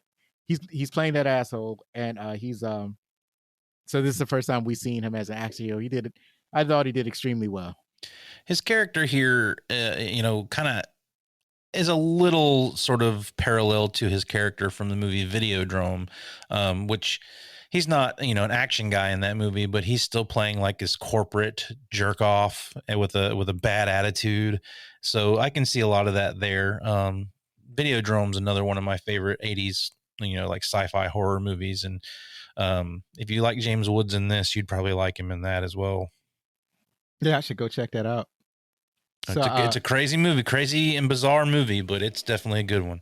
I've heard of it, but I've never actually seen it. It's like one of those movies that I never knew that it had actually ever been in the theaters. It's just something that I heard about or seen in print somewhere and wondered about, but never actually I've wondered about it, but I never had that much information on. So I would suggest checking it out, but then again, I like weird movies. So right. So go ahead, get the next one. All right. It looks like Alec Baldwin briefly accepted the role of Montoya before declining it because he was in pre-production on another movie. So he suggested that his brother, Daniel Baldwin, take it. And John Carpenter had never seen any of his work, but took him for the role and let him read for it. And lo and behold, we've got him in the movie. So I have a note in brackets here where we had watched Backdraft. And so the same thing happened with Backdraft where they wanted Alec, and Alec was like, you know what? why don't you take my brother Billy? Billy can do it, right? He looks just like me. You want somebody you want a bald one? Just take Billy. And now in this instance, he says, take Daniel. All right, I get it. He's not as thin as I am. I get it, but he's still a bald one. He can pull his weight. Right. Well, I would say William Baldwin and Alec Baldwin are the two big shots there. Daniel Baldwin's fine in this movie, but you can definitely tell that they wanted a Baldwin and this was the only Baldwin they could get. Like right. The only Baldwin available at the time.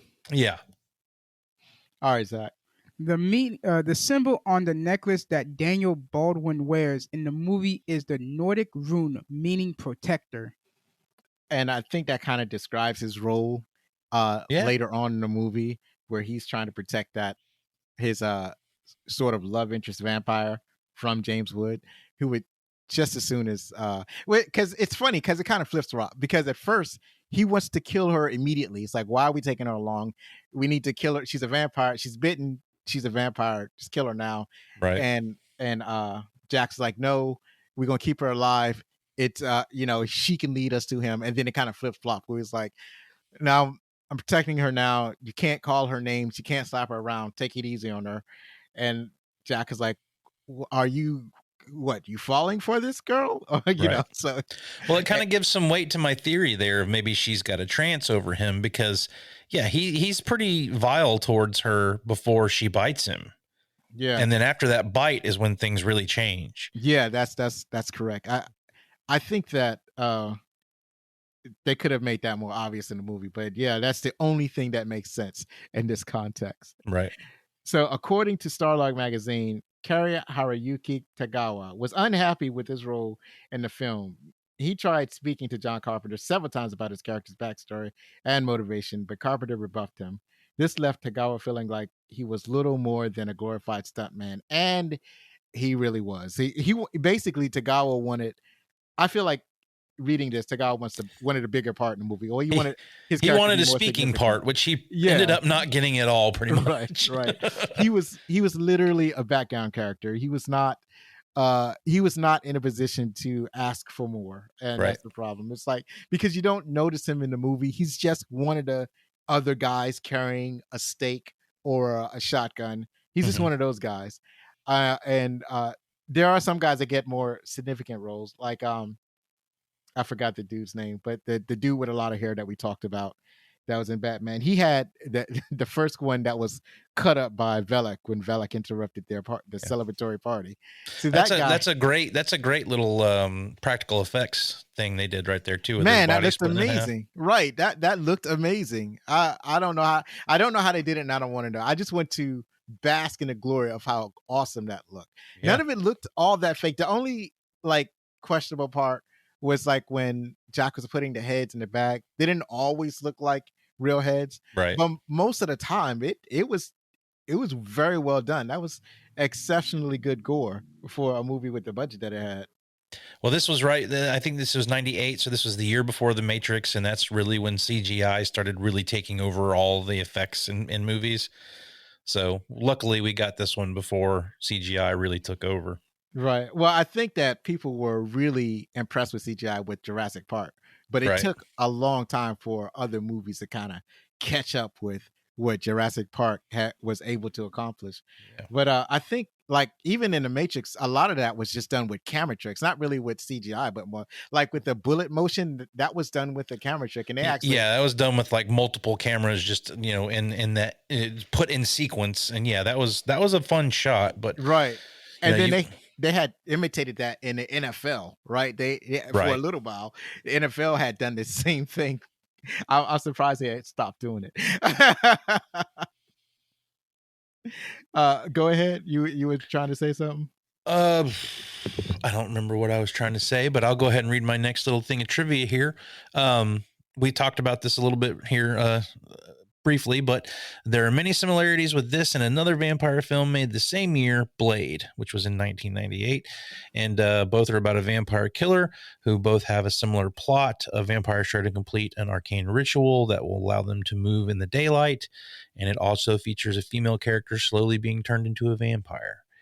And apparently one of the actors here was also in Blade as well. Is Tim Guinea. I don't know if I'm saying his name right. I don't even know what character he plays in this, to be honest. He was the Pedro. Pedro? Yeah. Oh, the second one. Oh, that guy. All right, cool. I'm going to have to rewatch Blade because I don't remember who he was. It's been a long time since I've watched Blade. It's definitely time for a rewatch. Right. But yeah, I had no idea. I was never conscious of how similar these movies were, and they came out almost. Well, is that the same year this one came out? No, this came out it's the same year, isn't it? Yep, 98. Yeah. Yep. Yeah, they came out the same year. That's fascinating. Whereas Blade is based on I don't know. Even they're both based on literary characters, so it's kind of hard to say if anyone copied the other. But all vampire hunter characters are really based on the Van Helsing character from Dracula. So, and they all have their all different techniques. I guess the main difference is that Blade is a loner, and the vampire hunters and John Carpenter's vampires. They were at least supposed to be a team. Blade wants to be a loner, but he's always got to have Whistler there. He's got to have his what do you call him? The guy from Batman Begins, Morgan Freeman's character. He's got to have the guy who makes him all the special toys. You know? Right. Well, yeah, loners always have a somebody, right? Yep. There's always a support person, right? They go out and they do the action alone, but they always have a support person. So with the Punisher is a guy named Micro. So Yep. Micro makes all whatever special. Well, he does all the research and makes whatever special gadgets that the Punisher needs. And so Batman has the Butler, and so the Punisher has not the Punisher. Blade has the Whistler. Mhm. And it's a loner type of. It's the what's the word I'm looking for? It's it's a trope of the loner character, right? Yeah. Yep. Even John McClane in Die Hard, where John McClane isn't exactly a loner, he just thrown into that circumstance, but he still has the support of the Twinkie eating cop on the ground. Al Pal, yep.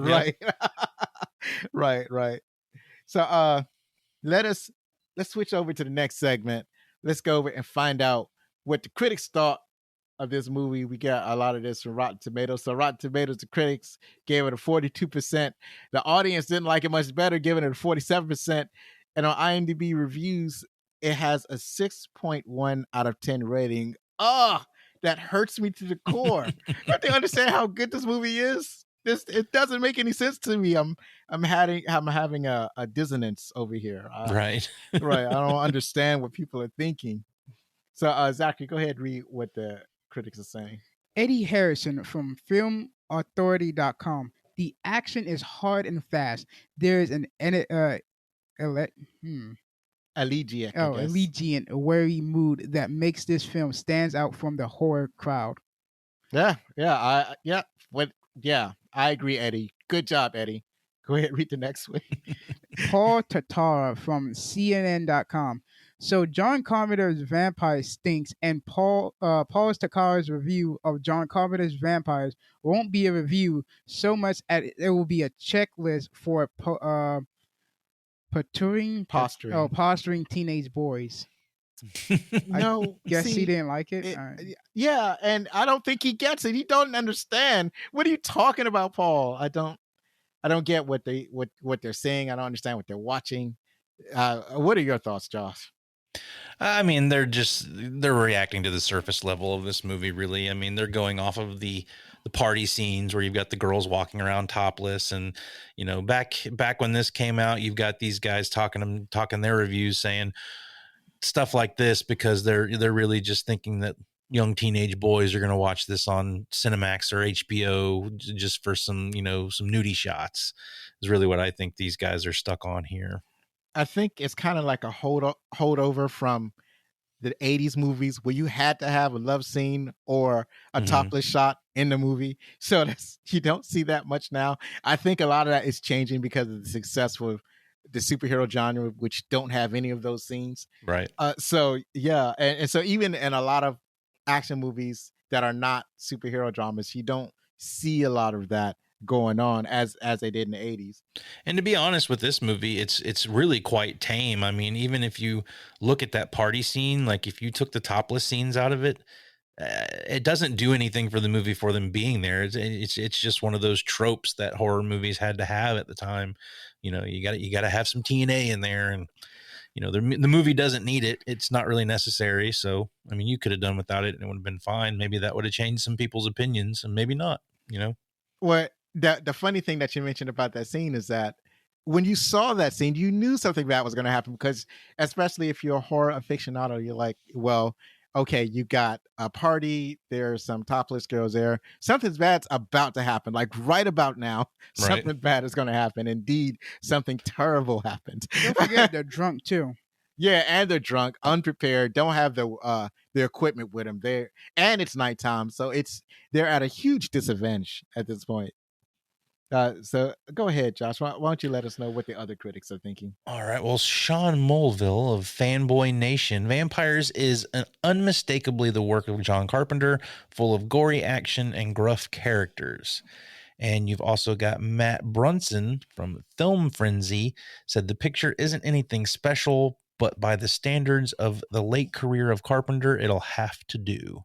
So basically people had written Carpenter off at this point, and they were just like, well, it's an okay movie. He's doing all right. Like, I think people had come to terms with the fact that he was not going to make another Halloween or another Thing, or, you know, they're kind of just rolling with the fact that John Carpenter's, you know, hitting the check, you know, checking the check boxes off of making a movie at this point and not really doing anything special, which, I mean, we tend to find out some movies are special years later as opposed to when they're first released. You know, so that was the case with The Thing and some of his other films, is you found out how great they were years later when you'd watch them multiple times.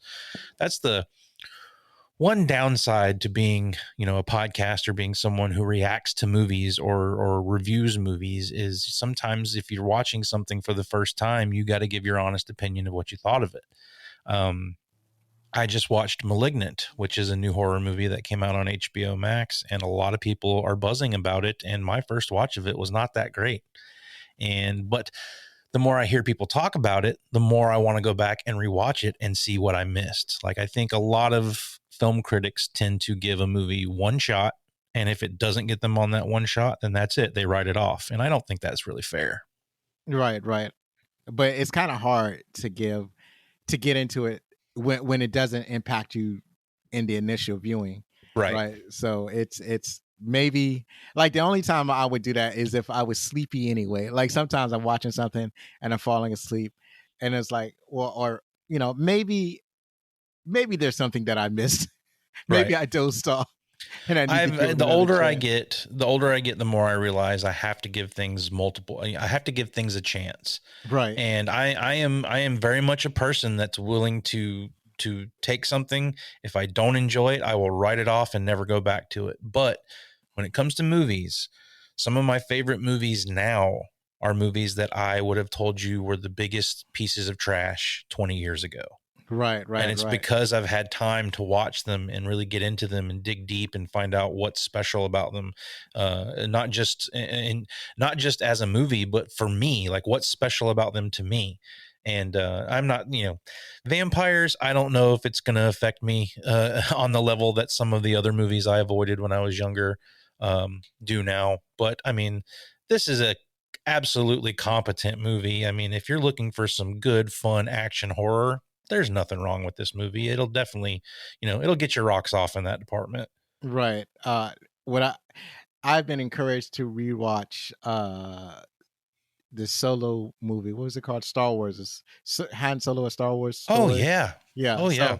Because when I watched it the first time, I didn't feel the impact that I wanted to feel. Right. I didn't feel that Star Wars impact. Like I wanted to feel like I felt when I watched the first Star Wars story. What was that called? Rogue One. Yeah, Rogue One. I wanted to feel that, and I wasn't feeling that, and I was a little bit disappointed. But I talked to one of the guys, like, well, you got to give it another shot. You got to watch it again. So Solo is so good. It's so good. It's so fun.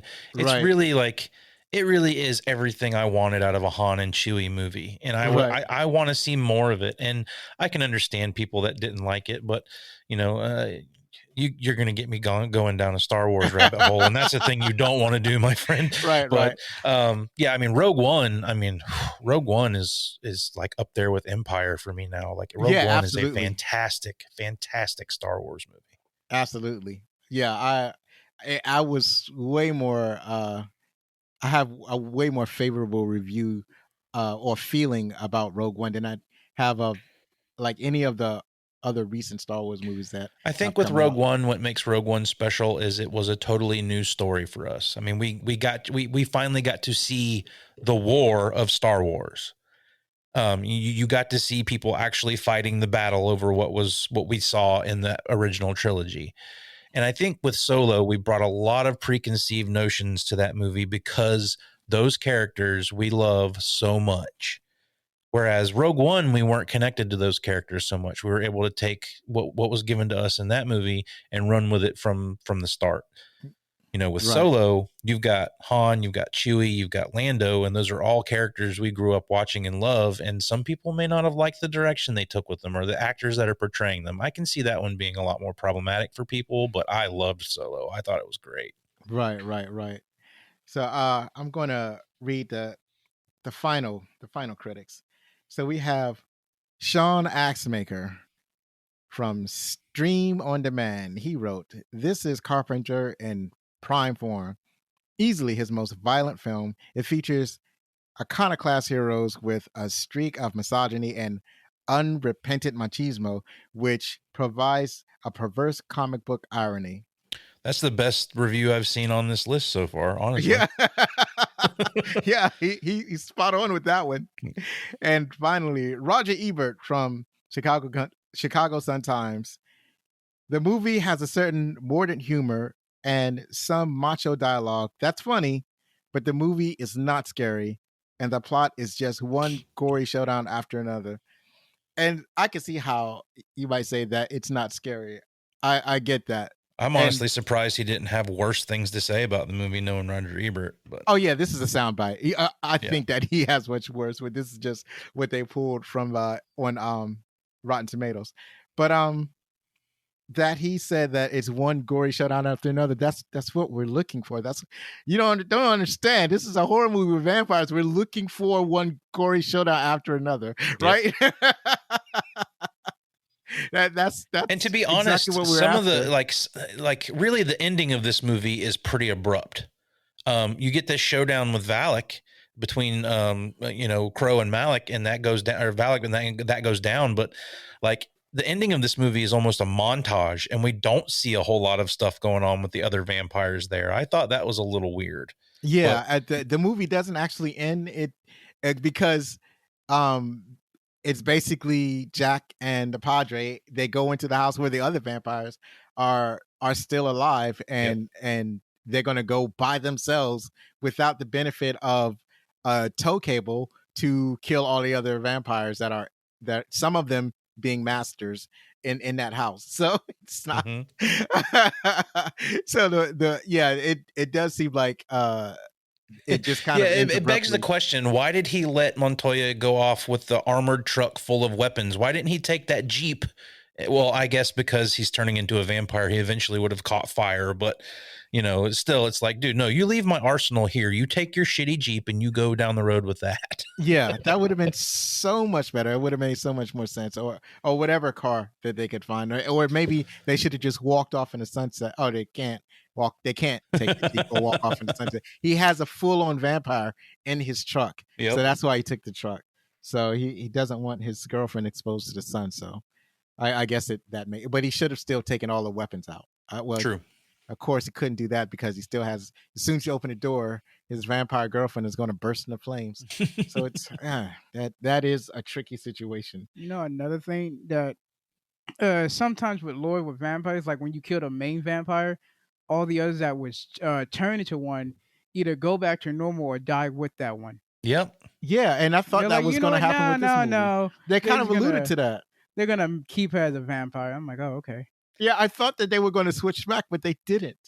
Yep, I thought it could have been a very happy ending if it was like the Lost Boys, where you kill the head vampire, all the other people go back to normal. Like that would have been a nice little happy ending. But no, they decided they wanted to go the downer route and just still continued to kill everybody off.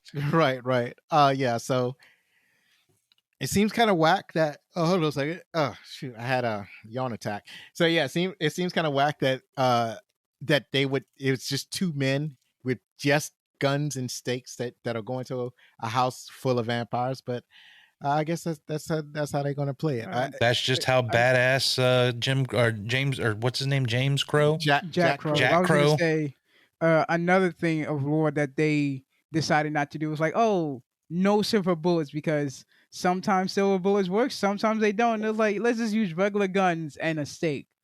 I think Silver's always been a werewolf thing, and that's one thing that was weird about Blade when Blade came out was the use of silver to kill vampires. So again, like it's just them taking liberties and changing the stories up to fit their needs. And yeah, Silver's always been associated with with werewolves for me, not vampires. Right. Yeah. Yeah. That was something that you had to crawl over when you watch Blade. You're like, silver. I'm also surprised they didn't have no holy water, because that's another thing. They're like, oh yeah, also holy water works too if you don't got garlic or a cross. But they didn't. Yeah, I guess that didn't work in this movie. Yeah, I mean that would have been a prime weapon, considering you always have a father with you, Exactly. or like a priest water with you. I think because they work for the Catholic Church, that's just part of their standard crew. He's only there to bless the crew before they get the vampires, and to, I guess, absolve the vampires once they're dead, or just to I don't know. I found that strange that he was blessing them after they were dead. It was Right. Like, these things are already damned. I don't know if your blessing them is going to save them at this point, but okay. I remember watching one vampire movie where they blessed the holy water and then they put it in a water gun, and that's how they killed their vampire. Yeah, Lost Boys. Lost Boys does that. Right. So yeah, so overall, how did everybody feel about this movie? I liked it. It's one of my go-tos around this time of year. I love watching it around Halloween time. Like I say, it's not one of my favorite John Carpenter movies, but I definitely I have an affinity for this film. So. All right. So finally, John Carpenter's Vampires is, as of this recording, available on Starz. Next week, we continue all Halloween all the time with a very special guest host and author and podcaster, DM Needham from the Better 2 podcast, with Fright Night from 1985. The original, not the copy. That's one of my favorite vampire movies right there. It is Fright Night. Mine too. And it's not like the new Fright Night wasn't bad. I liked it. It's pretty interesting. For a remake, it was done very well. I honestly think it's one of the better remakes out there. But yeah, the original is untouchable. Yeah, and I still remember when the line from the vampire, when he's making fun of the TV host / so-called vampire slayer. Welcome to Fright Night. And then when he says, you have to have faith for that to work, Mr. Vincent. Don't worry, ladies and gentlemen, you're going to hear me do that several times next episode. That one's definitely quotable for sure. It's got a lot of good lines in it. So one last time, if you like our show, then help us grow. To do this, you can rate us or write a review on podchaser.com, Apple Podcasts, or your favorite podcast app. And you can also share our show with someone. Use a hashtag or @BacklistCinema on your favorite social media sites. So, Josh, where can the audience find you? Well, you can hear me talking about movies of the week and our special show, The Horror Section, at the VHS Files Podcast. We are available anywhere you get your podcasts. And again, I have a YouTube channel as well. It's called the VHS Files, and that's primarily me just kind of giving movie reviews and showing what I've picked up as far as movies go throughout the month, and talking about movies I've watched and things of that nature. So it's at VHS Files Podcast on the social medias. So you can find us at VHS Files Podcast on Instagram, Facebook, TikTok, Twitter, all of that good stuff. That is awesome. See, you're a very bright man that you were able to give all your social media handles the same name. I was not as successful, and I was like, oh no, I didn't give them all the same name. I got to fix this, and it's unfixable. So yeah. That was a mistake I made at first. We had some different names at first, but I went through and corrected that. I was like, nope, this is too difficult to remember all this stuff. I'm going to go through and give it all the same name and make it easy. Right, absolutely. Zach. Oh yeah. So don't forget that you can contact us at fanmail@backlookcinema.com. Believe me, it matters. Be safe. Hug your loved ones, and be outstanding. Thank you very much, Josh, for joining us. Thank you guys for having me. Look forward to listening to your podcast and watching you on YouTube. We've been blessed with your presence. Well, thank you. All right.